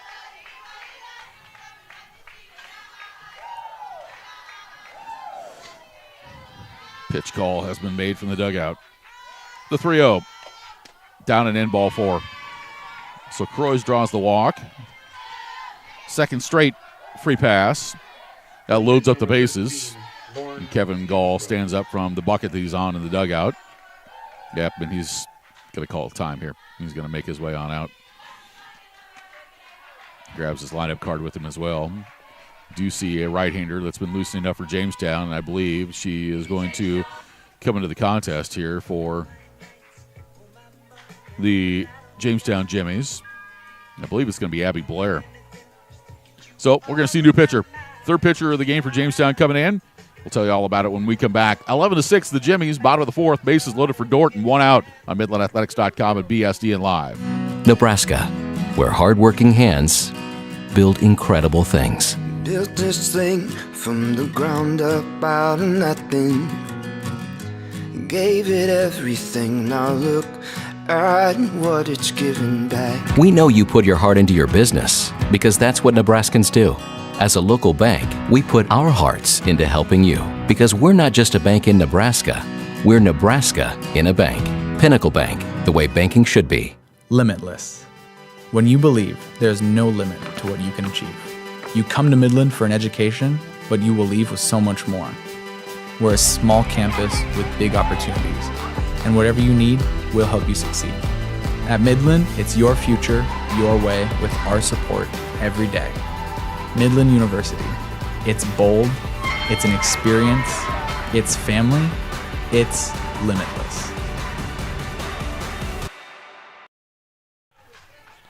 Welcome back to the ASB Sports Complex at Dordt University. It is the 2024 GPAC Softball postseason tournament as we see Jamestown facing off against Dordt in the elimination round right here on MidlandAthletics.com at BSDN Live. All right, so for Dordt, some changes going on. 19. New left fielder, number 19, Sydney Austin. Yeah, Jamestown. Sydney Austin has gone into left field. At the plate, Lauren Steenstra. Bases loaded, 1 out. This is Abby Blair in the circle, and her first pitch is in there for a strike. Sydney Austin is playing left field here in the 4th. Keeping track here, Kelly? No balls and 1 strike here on Steenstra. The pitch. Outside for a ball. The score is Jamestown 11, Dordt 6. We're in the bottom of the 4th in this elimination game. Sonny Halsey went 2 2/3 innings in relief, gave up 3 hits.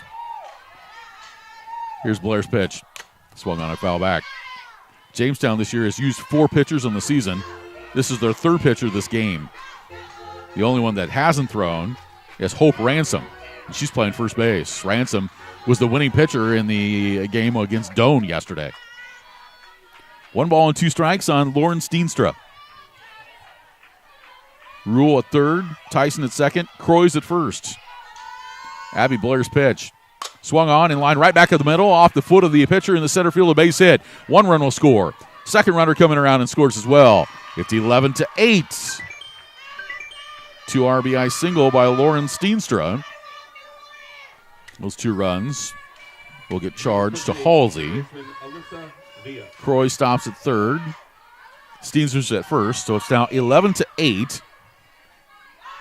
And it's going to bring Alyssa Villa to the plate.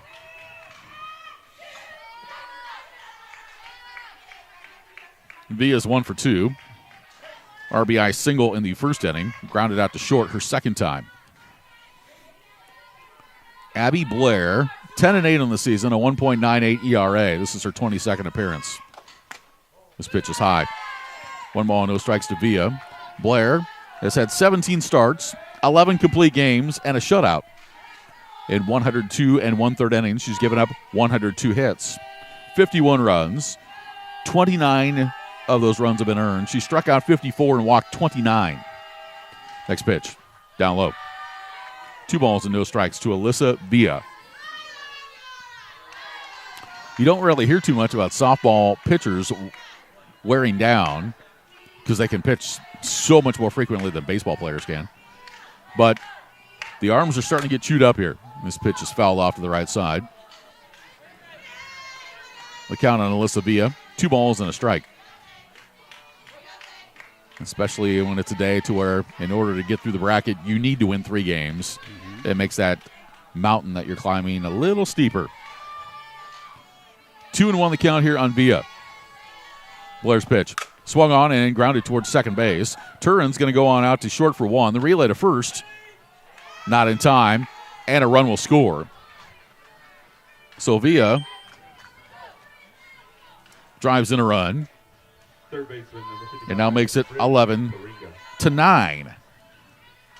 Steenstra's retired for the 2nd out of the inning. So a runner at first with 2 down and brings up third baseman Bren Turinga. Turinga is 0 for 2 with a strikeout and a pop-up. Comes the pitch. Turinga swings and lines it right back up the middle into center field. Stopping at second base is Villa, and the defenders continue to threaten with 2 down. Turinga with her first hit of the ball game. So runners are at first and second with 2 outs. That'll bring up shortstop Emma Grun. You want to look ahead a little bit? Grun has homered already in this game. If she would duplicate that effort, that would put Dordt in front. Here's the pitch. Swung on a miss. No balls and a strike to Grun. 3 runs in this inning. Grun, the 8th batter to bat here in the 4th. Dordt has actually batted around once in this ball game. They did so in the 1st inning. No balls and 1 strike. Runners at first and second, 2 down. Jamestown up 11-9 in the bottom of the 4th. There's a pitch just below the knees. It's 1-1. Grun thankful for the fact that she's probably 6 foot tall. Those knees are a little higher. 1-1 the count here on the Dordt shortstop. Blair's next pitch. Gruen swings, a little pop-up right side, and a basket catch made by Turin, the second baseman, to end the inning. Well, the defenders get a little bit closer, sending 8 batters to the plate, scoring 3 runs, and doing so off 3 hits, no errors, and 2 runners left on base. We're through 4 complete. Jamestown 11, Dordt 9. Back with more in a moment on MidlandAthletics.com and BSDN Live. Family Dental Center of Blair is here to stay and has grown to bring more services to our area. Now located at 2100 South 20th Street, they're committed to more than just your healthy smile. Their goal is to work with community members to provide exceptional oral health care with a personal touch, taking pride in helping kids to adults become more comfortable and confident about their health journey. From cleanings to crown and bridge restoration and Invisalign correction, find your oral health at Family Dental Center of Blair. Nebraska, where hardworking hands build incredible things. Built this thing from the ground up out of nothing. Gave it everything, now look at what it's giving back. We know you put your heart into your business because that's what Nebraskans do. As a local bank, we put our hearts into helping you because we're not just a bank in Nebraska, we're Nebraska in a bank. Pinnacle Bank, the way banking. It's Game 5 of the Midland bracket for the 2024 GPAC postseason softball tournament right here on MidlandAthletics.com and BSDN Live. Appreciate you being along with us. Alongside Kelly Johnson, I'm Rich Ray. We go to the 5th, 11-9, Jamestown with the lead. And new pitcher is Jaden Faber, who was listed as the pitcher in the lineup card, became the DP, and now she is in the contest. First pitch to Gentry Turin. He's in there for a strike. Next pitch is foul off to the left. No balls and 2 strikes to Gentry Turin, who is 1 for 1. She has singled, been hit by a pitch, and scored a run. Faber, 7-1 on the year, a 1.80 ERA, making her 27th appearance. She's had 2 starts and has recorded 3 saves in 50 2/3 innings. The 0-2 swung on, a hit in the air toward left. Taking a step in and reaching up to make the catch is Brooke Rule for out number 1. So Turin flies out to left field for the first out here in the top of the 5th inning. Number 6, Trinity Gregg. That'll bring up the center fielder, number 6, Trinity Gregg. Gregg is 1 for 2. She has singled and scored a run. She's also drawn a walk.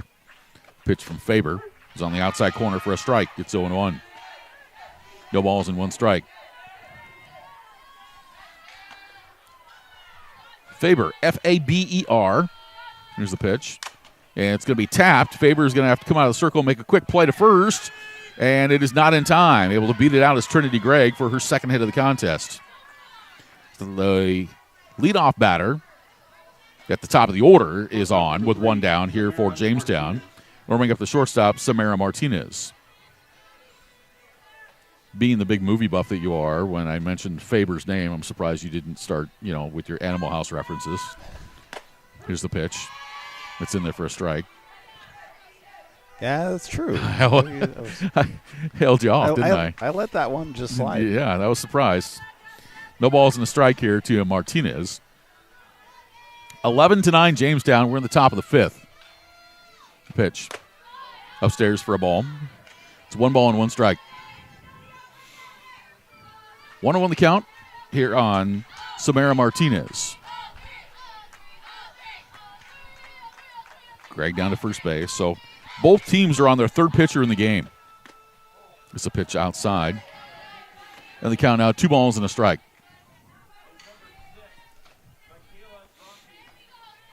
2-1 the count on Martinez.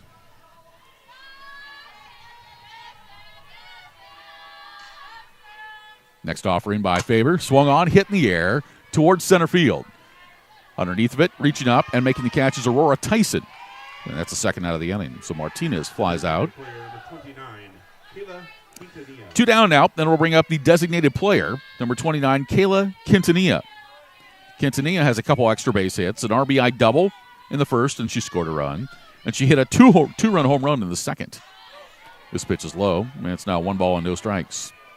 11-9 in favor of Jamestown, and we're in the top of the 5th inning. Comes the 1-0. Swing and a miss. Quintanilla just behind that pitch from Faber. So for Dordt, Croys went 2 2/3. Wilkin pitched an inning and a third, and Faber on here in the 5th. This pitch is foul back. It's now 1-2 on Quintanilla. For the Jimmies, Bristol Foydick started and lasted 2/3 of an inning. Sonny Halsey worked 2 2/3, and Abby Blair came on to finish up the 4th. The pitch. Off speed, swung on, hit at the hole. It's short. Picked up by Gruen. Throws across. And it is in time to retire Quintanilla and retire the Jimmies. First inning that Jamestown has not scored in this contest. There were no runs off 1 hit. There were no errors. And 1 runner left on base. We're through 4.5. 11-9 Jamestown on MidlandAthletics.com and BSDN Live. If you're looking for a new career, Dollar General is looking for you. Hiring all positions and all shifts, they are looking for you with a starting pay up to $22 an hour with a $2,000 sign-on bonus. You can find details by going to dollargeneral.com/careers or by texting DG Warehouse to 25,000.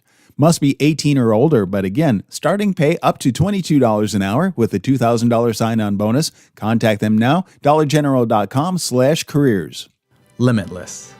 When you believe there's no limit to what you can achieve. You come to Midland for an education, but you will leave with so much more. We're a small campus with big opportunities, and whatever you need, we'll help you succeed. At Midland, it's your future, your way, with our support every day. Midland University. It's bold, it's an experience, it's family, it's limitless.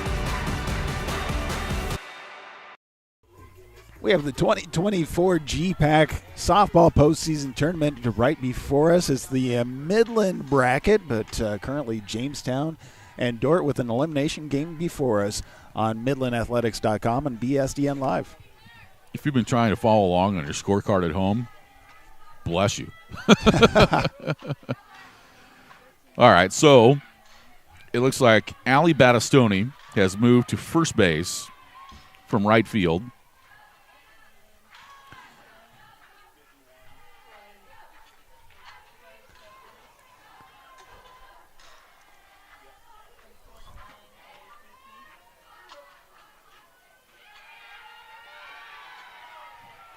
All right, ready to continue. At the plate for Dordt, Brooklyn Cox. First pitch from Blair. Misses for a ball, 1 ball, and no strikes. The new right fielder for Jamestown is Cameron Schwab.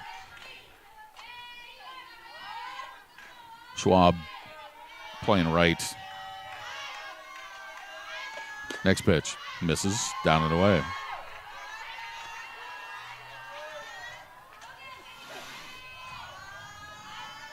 2-0 to Brooklyn Cox. Got a sense if Dort's going to make a run, it would come this inning here. After they held Jamestown scoreless for the first time in the 5th. Blair ready now, 2-0 pitch. That's high. So the count now goes to 3-0. Yep, Midland coach Beth Singleton's probably watching this right now and saying, just keep playing. Yep. Just keep going. 3-0 on Brooklyn Cox. Next pitch on the way. That's in there for a strike. Abby Blair came in last inning and pitched 2/3 of an inning. She gave up a couple of hits. 1 run was scored against the Jimmies at that time. And she gets the 9-1-2 batters here in the 5th. The pitch, bunt attempt, and it's going to be a foul ball. That pitch rode up and in on Cox. She got the hands out, and then all of a sudden she's tied up. And she tried to pull back, I think more to protect herself from maybe getting hit at it. Made contact with a bat, and she fouled it off back behind home plate. So the count is full. 3 balls and 2 strikes on Cox. Here's the pitch. Swung on and foul back. Count is 3-2. You're supposed to reach up and catch that. Oh, there's a net. No way. Your effort was noted. Thwarted. 3-2 on Brooklyn Cox. I was thinking so far ahead. Next pitch, down and away, ball 4. So that sparks things for the defenders here in the bottom of the 5th. Left fielder number 30, Brooke Rule. Runner at first with nobody out. That'll bring up left fielder number 30, Brooke Rule. Rule is 2 for 3, 2 singles. She scored twice. Dordt down 2, but you can try to manufacture a run here.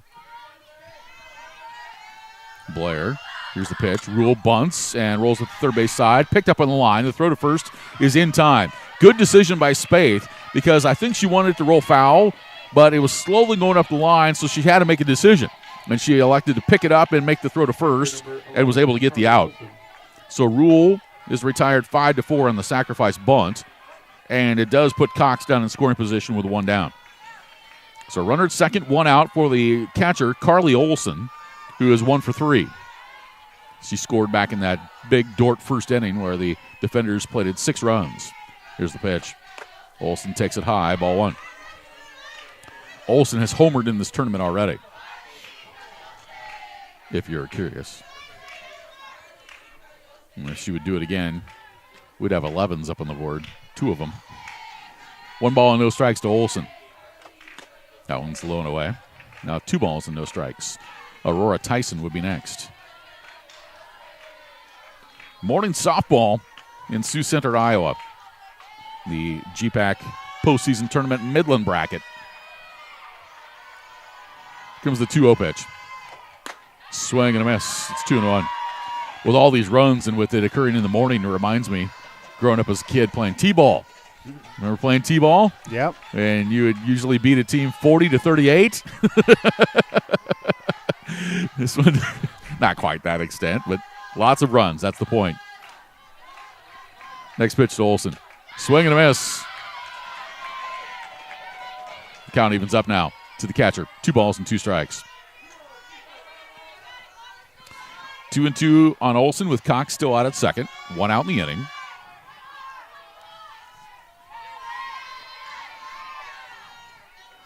Now the 2-2.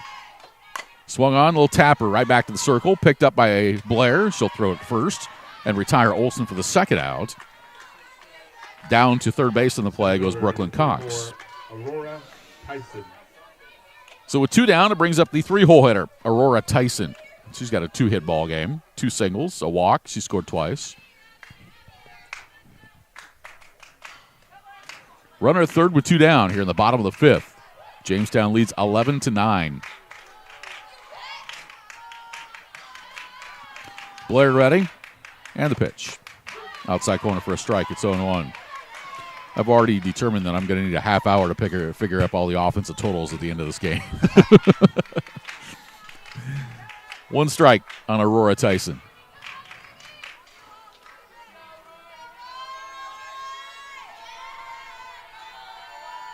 Blair ready, next pitch.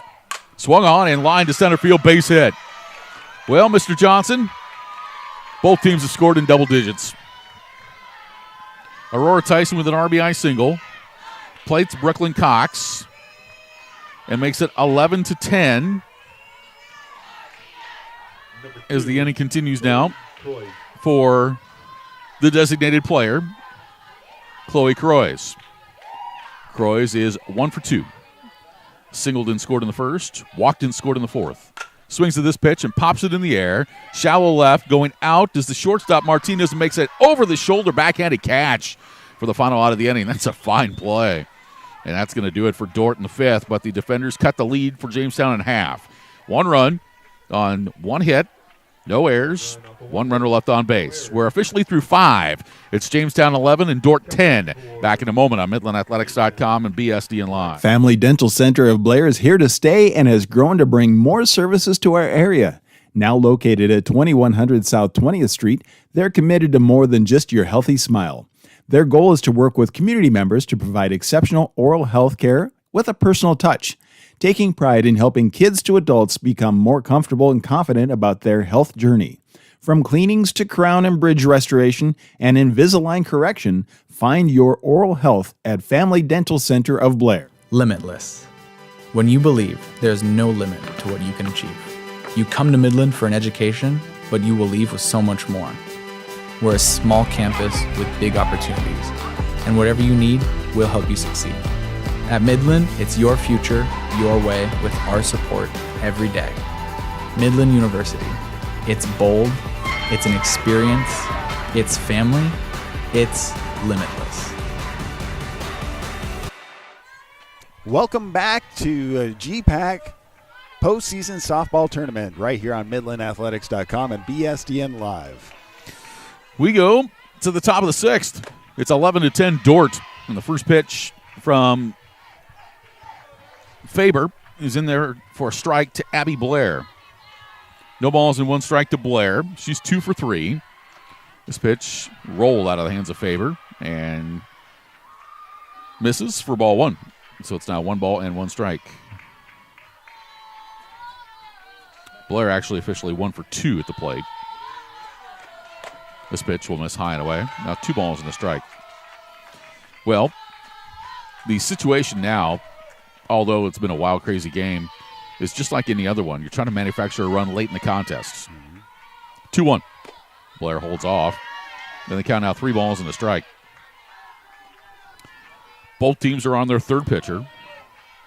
Both teams have scored in double digits in runs and have double digits in hits. This pitch is swung on and lined past the diving first baseman in the right field. That's a base hit. Abby Blair has her second hit of the ball game. A leadoff single for Jamestown here in the top of the sixth. And that is going to bring up a pinch hitter. This is going to be Gracie Fisher. Fisher had the walk-off single to defeat Doane in yesterday's elimination game. So Fisher bats here in the 6th inning. And then we will anxiously await when we get into the bottom of the 6th, where she will play defensively, or if we'll have a re-entry. Really, I'm going to make you take a test on this when we're done. Really? Kelly's like, I do the video. Leave me alone. People say to me all the time, it's fantastic that you can go and watch sports all the time. It's like, I don't know that I've actually watched a game. I'm really thinking about cameras and You're stuff. behind the scenes, yep. Here's a pitch that's in there for a strike. It's no balls and 1 strike to Gracie Fisher. Again, yesterday, Fisher came up for Jamestown in the bottom of the 7th inning and hit a walk-off single, scoring Samara Martinez to give the Jimmies the victory in walk-off fashion. Here's a bunt picked up by Faber. Throw to first base in time for the sacrifice bunt. So Fisher lays down the bunt to get Blair into scoring position. The first baseman, number 51, Ali Battistoni. 1 down, and it'll bring up the first baseman, number 51, Ali Battistoni. Battistoni is 2 for 3, 2 singles, a run batted in, and a run scored. 11-10 Dordt, 11-10 Jamestown in the top of the 6th, as this pitch is in there for a strike to Battistoni. After Battistoni, it's the hottest bat in the game, Mackenzie Lefevre, who has gone 3 for 3. The pitch swung on and hit in the air, left center field, and it's going to drop for a base hit. Holding up to see if it was going to be caught, and now advancing down to third base on the play is going to be Abby Blair. And down to second base on the throw goes Battistoni. The catcher, number 27, Mackenzie Lefevre. So Battistoni, I believe, probably give her a single on that play, and she's able to take second base on the throw. Yep.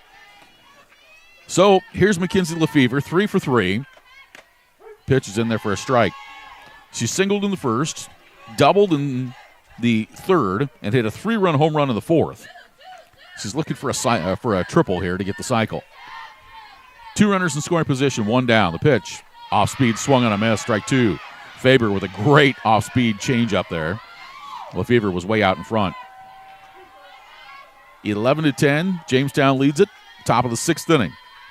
No balls and 2 strikes. The pitch, swung on and fouled off to the right side. Count stays at 0-2. Boy, that ceiling and tarp takes a beating, doesn't it? Yeah, it does. But strong as an ox. No balls and 2 strikes here on Lefevre. The pitch swung on, foul back again. We'll stay put at 0-2. After Lefevre, it'll be Maddie Spaeth.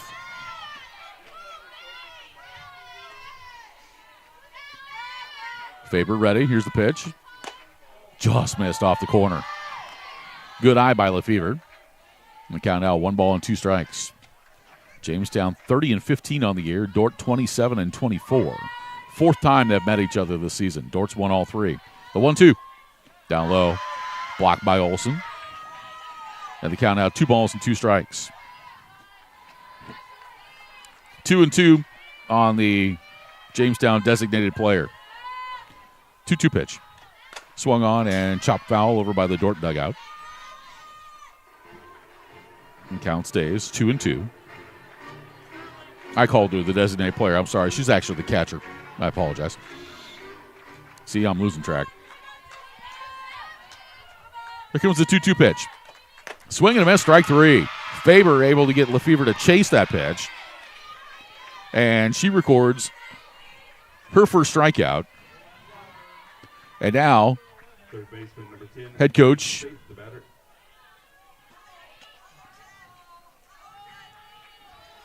for Dordt, Jeff Zomer, wants to talk with his battery here on how they're going to pitch to Maddie Spaeth.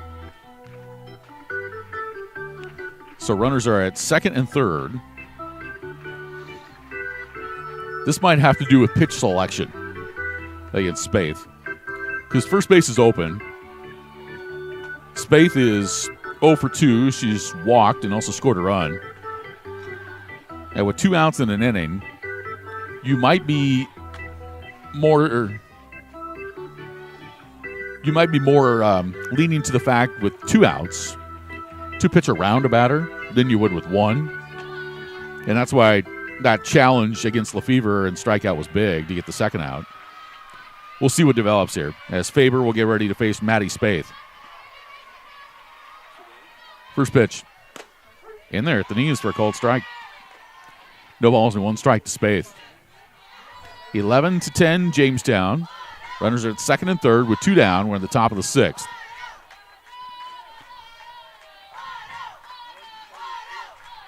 Comes the 0-1. Swing and a miss at an off-speed pitch. Spaeth chased it. Was out in front. Faber's come up with some pretty big pitches here over the last 2 batters. So the count, no balls and 2 strikes here on Spaeth. The 0-2. Missed outside. Olson tried to pull it back in and frame it for Terry Hall, but nope, that pitch was out. 1-2 the count. Here's the next pitch. That rises high. The count evens. It's now 2-2. Midland awaits the winner of this one about a half hour after the conclusion of this game. 2-2 on Maddie Spaeth. The pitch down low, and Olson with the block.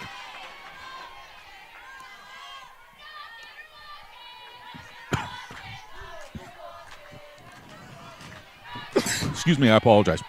3-2 the count. The next pitch. Down low, ball 4. So Spaeth draws a walk, and that is going to load up the bases now for the Jimmies with 2 down. That brings up the second baseman, Gentry Turin. So with first base being open there, as I mentioned, doesn't hurt you terribly. And now you pitch to the 9-hole batter in Turin, who is 1 for 2. This pitch is swung on and fouled off to the left side, out of play. No balls and a strike to Turin, who singled in the second inning, got hit by a pitch and scored a run in the third. Last time at the plate in the 5th, she flew out to left field. This is the batter that Dordt needs to get here. They don't want to face Trinity Gregg, the leadoff batter. No balls and 1 strike. This pitch, a little bit high. Turin holds off. The count evens up at 1-1. Jamestown has scored in every inning but the 5th, trying to score here in the 6th. Dordt scored in the 1st, 4th, and 5th. The pitch. Outside corner, called strike 2. 1 ball and 2 strikes on Gentry Turin.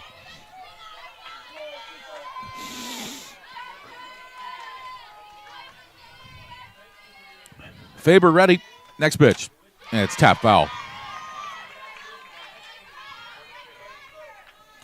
Looks like the game is concluded on the east field. I don't see a score, but I believe Morningside defeated Mount Marty. Does that look like the situation to you? Yeah, I believe you are correct there. Comes the 1-2. That's high for a ball. The count evens. 2 balls and 2 strikes on Gentry Turin. Faber trying to avoid a 3-2 count here. She's ready. And the 2-2. Called strike 3 on the outside corner to end the inning. And the Jimmies strand the bases loaded. Faber with 2 big strikeouts in the inning and keeps Jamestown from putting up another tally on the board. In the 6th, no runs, 2 hits, no errors, and 3 runners left on base. We go to the bottom of the 6th. It's still 11-10 Jamestown on MidlandAthletics.com and BSDN Live. Hi, everybody. Jay Schrod and my wife, Angie, with Balls Out Motors. We've been in Blair for about 12 years now. We've been doing this business for about 15. We've been a golf cart business for our entirety of the business life. Here recently, we decided to diversify and bring on mowers, really trying to help the local market in that area. We do sales and service on all Cub Cadet, and then obviously anything in the golf cart world, we do all the major brands there as well. Limitless. When you believe there's no limit to what you can achieve.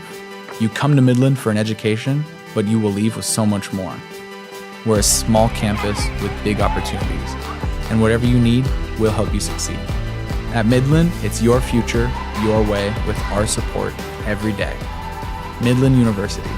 It's bold, it's an experience, it's family, it's limitless. It's the Midland bracket of the GPAC Softball Tournament. Dordt taking on Jamestown right here on MidlandAthletics.com and BSDN Live. We go to the bottom of the 6th in what's been a wild ball game. 11-10 Jamestown with the lead, and Lauren Steenstra will lead things off here against Abby Blair. And the first pitch is swung on, and it's chopped foul. No balls and 1 strike to Steenstra, who is 1 for 3, and she's driven in 3 runs.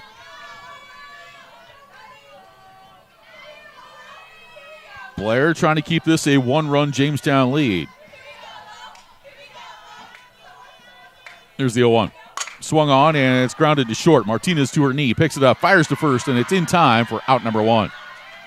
Steenstra grounds to shortstop for the first out here in the 6th inning. That will now bring up the second baseman, number 28, Alyssa Villa. It is a final on the East Field. Morningside eliminated Mount Marty 6-4, so Morningside will play Northwestern in the bracket championship and have to beat them twice. This first pitch is fouled off by Villa. No balls and 1 strike to count. 1 out, nobody on, bottom of the 6th. Jamestown leading 11-10. Dordt scored 6 runs in the first after Jamestown began the game with 3 in the top of the first inning. And the Jimmies scored in each of the first 4. There's a pitch in there for a strike to Villa. And the count now, no balls and 2 strikes to Alyssa Villa. Bren Turinga scheduled to bat next. Looks like they might have a pinch hitter. 0-2 the count. Blair ready? Here it comes. That's outside. So the count now, 1 ball and 2 strikes on Alyssa Villa.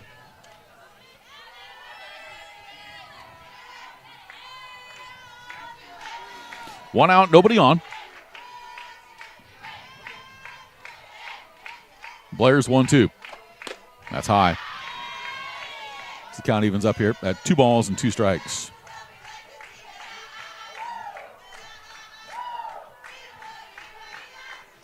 Both teams on their 3rd pitcher of the game. Here comes the 2-2. Down low. Full count here on Villa at 3 balls and 2 strikes.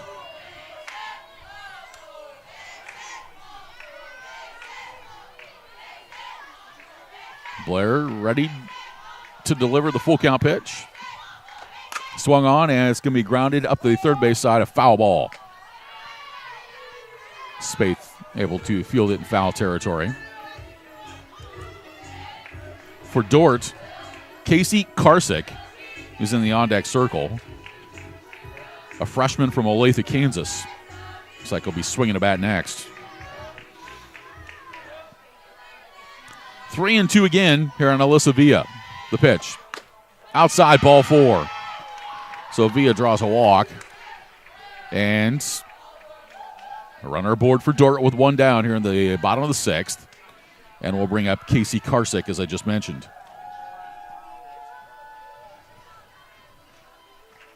The Karsick will pinch hit here in the 6th inning.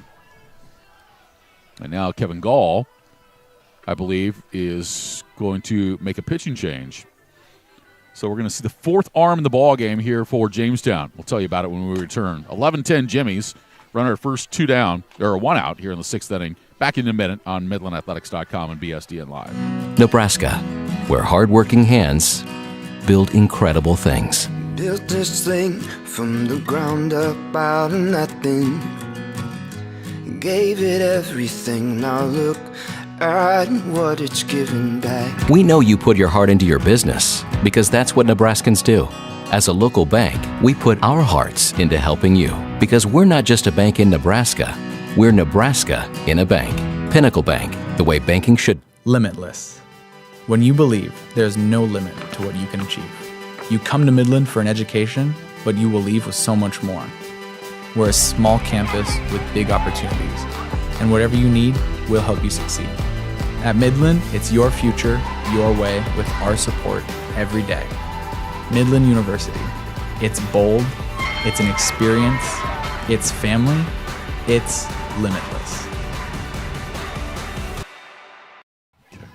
Bottom of the 6th inning at the ASB Sports Complex right here as we have the GPAC postseason softball tournament going on right here on MidlandAthletics.com and BSDN Live.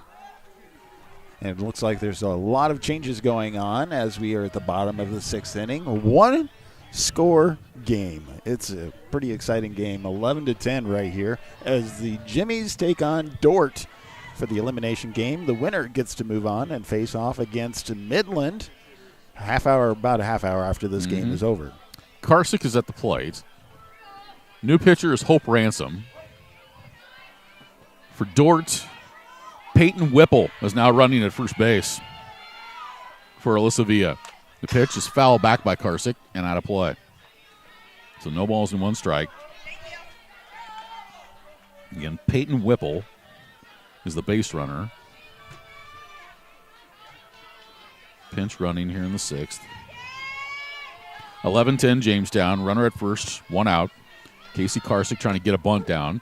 This pitch is a strike in the outside corner. That's now 0-2. Hope Ransom, the 4th pitcher for Jamestown. Coach Gall has used his entire staff in this game. Ransom was the winning pitcher yesterday against Doane. Here's the 0-2. Just missed outside. So the count 1 ball and 2 strikes. Ransom 14-4, 2.05 ERA, appearance number 24. She's had 17 starts, 13 complete games, 1 shutout, and 3 saves in 123rd innings of work. 1-2 pitch, high. It's now 2 balls and 2 strikes to Casey Karsick. Ransom has given up 114 hits, 44 runs, 36 earned, struck out 81 and walked 35. And she's given up 3 home runs. 2-2 on Karsick. Next pitch. Inside corner, called strike 3. Karsick caught looking. Big strikeout for Hope Ransom. And there are now 2 down here in the 6th. The shortstop, number 24. So it brings up shortstop Emma Gruen. Whipple, the runner at first, is a sophomore from Longwood, Florida. She's a transfer from Oklahoma Wesleyan. It's a pitch that's in there for a strike to Emma Gruen. Gruen 1 for 3. She hit a 2-run home run in the 1st inning. 11-10 Jamestown. Runner at first, 2 down, bottom of the 6th inning. No balls and 1 strike on Gruen. Next pitch. Swing and a foul tip in the glove of the catcher Lefevre for strike 2. You've heard the phrase sometimes before in sports, Johnny Holstaff pitching. Yep, the entire staff, Kevin Gall's entire staff is thrown in this game. All 4 of his pitchers. The 0-2. He just missed. So the count is now 1-2 on Emma Gruen. Whipple down at first base. 2 for 2 on stolen base attempts this year. Comes the 1-2. Swing and a miss, strike 3. So Ransom comes in and strikes out both batters that she faces and keeps this a 1-run ball game and keeps the pressure on the home team, Dordt. For the defenders in the 6th, no runs, no hits, no errors, 1 runner left on base. We have mercifully worked our way to the 7th inning where Jamestown leads Dordt 11-10 on MidlandAthletics.com and BSDN Live. If you're looking for a new career, Dollar General is looking for you. Hiring all positions and all shifts, they are looking for you with a starting pay up to $22 an hour with a $2,000 sign-on bonus. You can find details by going to dollargeneral.com/careers or by texting DG Warehouse to 25,000. Must be 18 or older, but again, starting pay up to $22 an hour with a $2,000 sign-on bonus. Contact them now, dollargeneral.com/careers. Limitless. When you believe there's no limit to what you can achieve. You come to Midland for an education, but you will leave with so much more. We're a small campus with big opportunities, and whatever you need, we'll help you succeed. At Midland, it's your future, your way, with our support every day. Midland University. It's bold, it's an experience, it's family, it's limitless.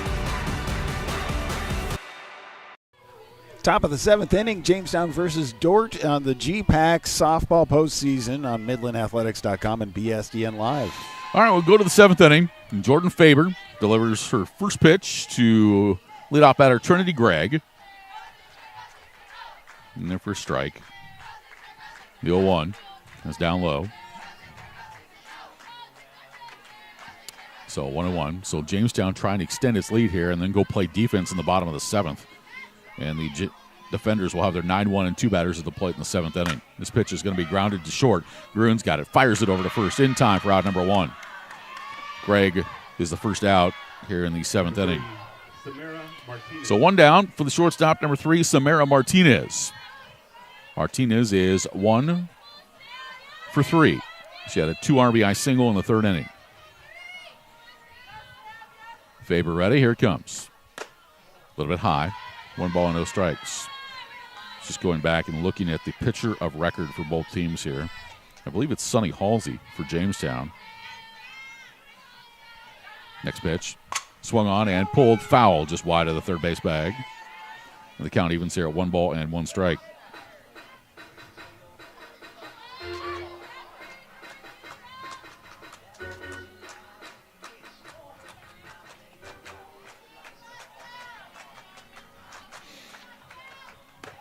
Next pitch in there for a strike. 1-2 the count.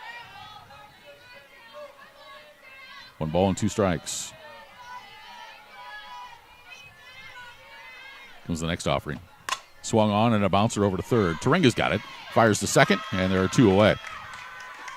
So quickly 2 outs here in the Jamestown 7th to bring up the designated player number 29, Kayla Quintanilla. Actually, we have, I beg your pardon, Cameron Schwab, who is the right fielder. So this is Cameron Schwab. The pitch. Off speed misses.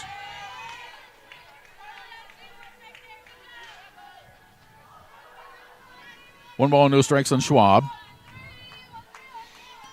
Faber ready. The pitch. Swung on, hit in the air toward right. Floating back, able to reach up and make the catch on right field, Brooklyn Cox. And the Jimmies are retired in order, 3 up and 3 down. Last chance for Dordt. We go to the bottom of the 7th. Jamestown leads at 11-10 on MidlandAthletics.com and BSDN Live. Nebraska, where hardworking hands build incredible things. Built this thing from the ground up out of nothing. Gave it everything. Now look at what it's giving back. We know you put your heart into your business because that's what Nebraskans do. As a local bank, we put our hearts into helping you because we're not just a bank in Nebraska. We're Nebraska in a bank. Pinnacle Bank, the way banking should be.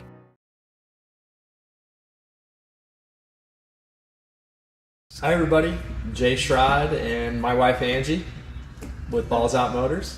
We've been in Blair for about 12 years now. We've been doing this business for about 15. We've been a golf cart business for our entirety of the business life. Here recently we decided to diversify and bring on mowers, really trying to help the local market in that area. We do sales and service on all Cub Cadet, and then obviously anything in the golf.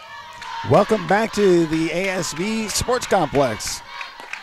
We are in postseason softball. We are in the bottom of the 7th, and the first pitch to Brooklyn Cox is on the outside corner at the letters for a strike. Dordt season in the balance here, trailing 11-10, bottom of the 7th in this elimination game against the Jamestown Jimmies. Hope Ransom trying to close it out. Bunt attempt by Cox is missed for strike 2. No balls and 2 strikes. Cox, Rule, and Olson, the scheduled batters for head coach Jeff Zomer here in the bottom of the 7th inning. 11-10, Jamestown with the lead. Ransom's 0-2. Swung on and foul back. So the count stays put. No balls and 2 strikes. Cox has reached base twice on a pair of walks, and she scored 1 run. Coach Zomer wants Cox or Rule to either get on base to have some speed on the base paths to try to get this tied up. Ransom got the job done in the circle yesterday, trying to save it here in this contest. The 0-2. Swung on, slapped to the left side, through the hole, base hit. Brooklyn Cox gives Dordt the tying run on base with nobody out. So that's going to bring to the plate, top of the order, Brooke Rule. Rule is 2 for 3, 2 singles, 2 runs scored. So Jamestown anticipating a bunt here. Rule's laid down 1 bunt already. This pitch is bunted, picked up. The first baseman throw to first, throw it away down the right field line. Runners will advance to second and third on the play. Now a runner coming around to try to score, and does. Throw back to second is safe, and this game is tied. It is a error on the throw by Ransom.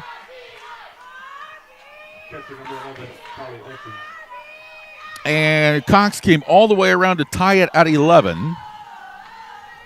Now Rule's out in scoring position, and the game-winning run is at second base with nobody out. And here's Carly Olson.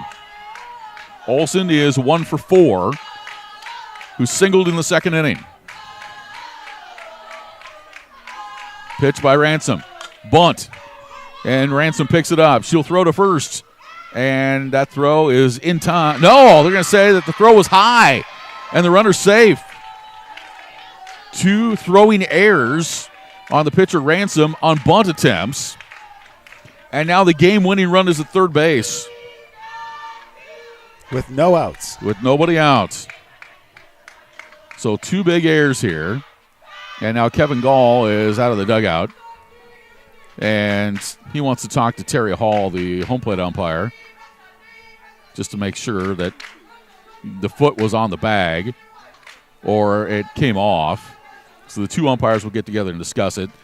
The umpire that's got the better angle is actually Terry Hall, who's the home plate umpire. He's looking right up the first base line.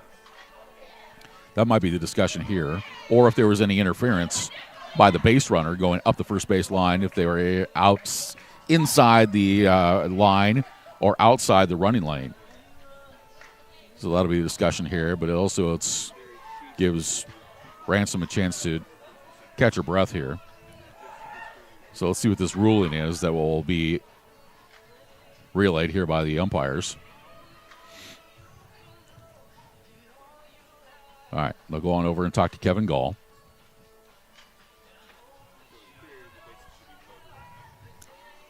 So let's see what unfolds here. I don't know what they're discussing, but that's what I'm guessing. Quite a bit of discussion going on. I think everything's going to stay put just like it is here. Yep. The throw looked like it was high, which brought the runner off the bag, or brought the runner off.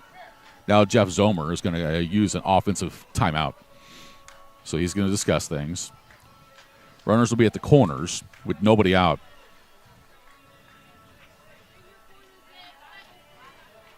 So 2 costly errors on bunts have allowed 1 run to score and 2 runners on base. It's 11-11. All right, if you're playing head coach here, here's the strategy. For Dordt, you got runners at the corners. Aurora Tyson will be at the plate. She is 3 for 3. Abby Blair comes back in the ballgame and will go play left field for Jamestown. If you're Aurora Tyson, I have to think you got a bunt here to do it again and to make Jamestown make a play. But also, if the bunt is not down, it gets by, this is a great opportunity for Olson to try to get in a rundown between first and second. because if you do that, you're putting pressure on the Jamestown defense to make a play, to try to get an out and try to score that game-winning run from third base.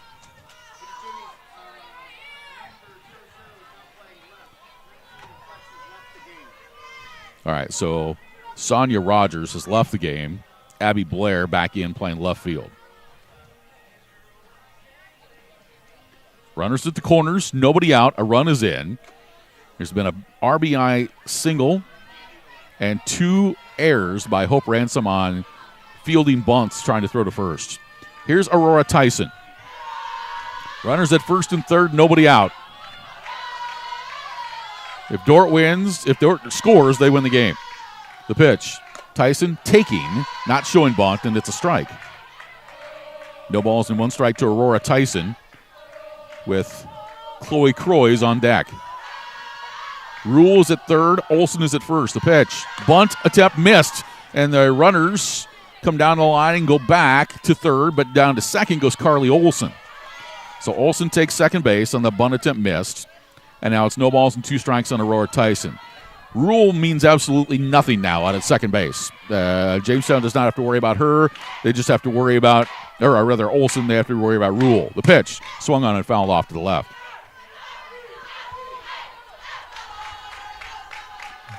No balls and 2 strikes on Aurora Tyson. Brooke Rules at third, Carly Olson at second. 11-11 tie, bottom of the 7th inning. Hope Ransom, ready again. The 0-2. It's high. Ransom came on in relief last inning with a runner at first and got 2 big strikeouts on the 2 batters that she faced. But now is running into trouble here in the 7th. 1 ball and 2 strikes. Ransom ready. Here it comes. Swung on and popped foul left side. Out of play. As the count stays 1-2. Boy, the strategy and the effort that's been put in by the coaches and players in this contest has been fantastic to watch. 1-2 on Aurora Tyson. Ransom gets the pitch call.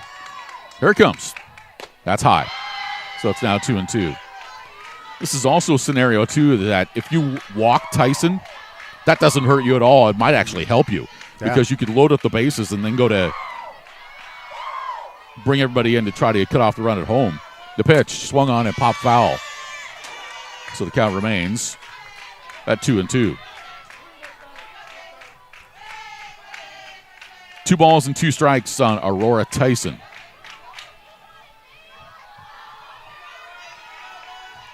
Ransom looking in for her pitch call. Now ready. Here comes the 2-2. Swung on and hit in the air to left field. And that ball is going to be caught. Tagging at third, coming home and scoring on the play is going to be Brooke Rule.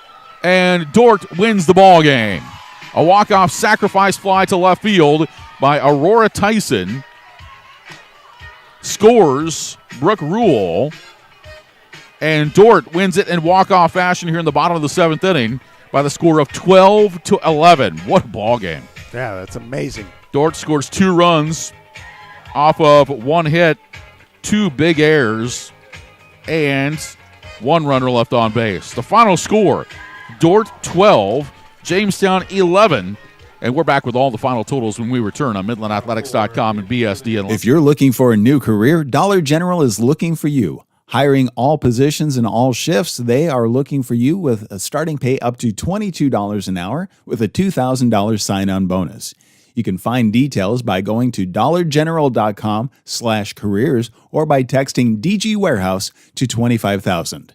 Must be 18 or older, but again, starting pay up to $22 an hour with a $2,000 sign-on bonus. Contact them now, dollargeneral.com/careers. Family Dental Center of Blair is here to stay and has grown to bring more services to our area. Now located at 2100 South 20th Street, they're committed to more than just your healthy smile. Their goal is to work with community members to provide exceptional oral health care with a personal touch, taking pride in helping kids to adults become more comfortable and confident about their health journey. From cleanings to crown and bridge restoration and Invisalign correction, find your oral health at Family Dental Center of Blair. Hi everybody, Jay Schrod and my wife Angie with Balls Out Motors. We've been in Blair for about 12 years now. We've been doing this business for about 15. We've been a golf cart business for our entirety of the business life. Here recently, we decided to diversify and bring on mowers, really trying to help the local market in that area. We do sales and service, all Cub Cadet, and then obviously anything in the golf cart world, we do all the major brands there as well.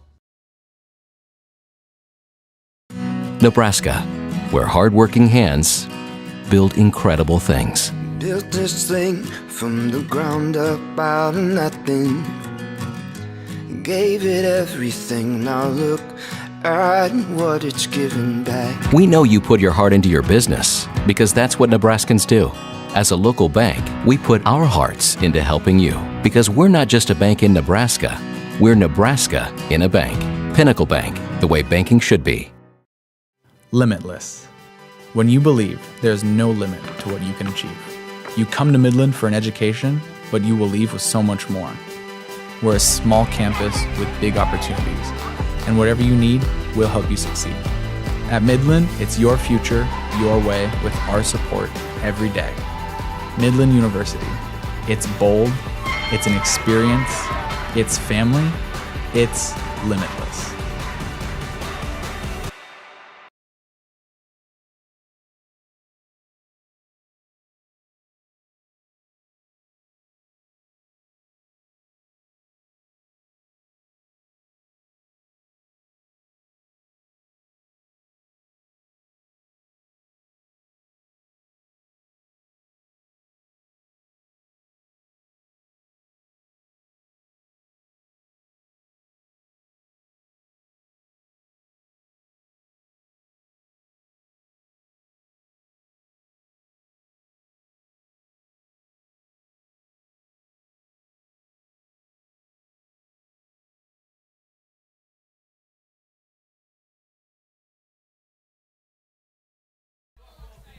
Welcome back inside the American State Bank Complex in Sioux Center, Iowa, where this elimination game saw the Dordt defenders defeat the Jamestown Jimmies in walk-off fashion by a final score of 12-11 on a sacrifice fly by Aurora Tyson, which ended up scoring Brooke Rule to give the defenders the win. 12-11 the final score.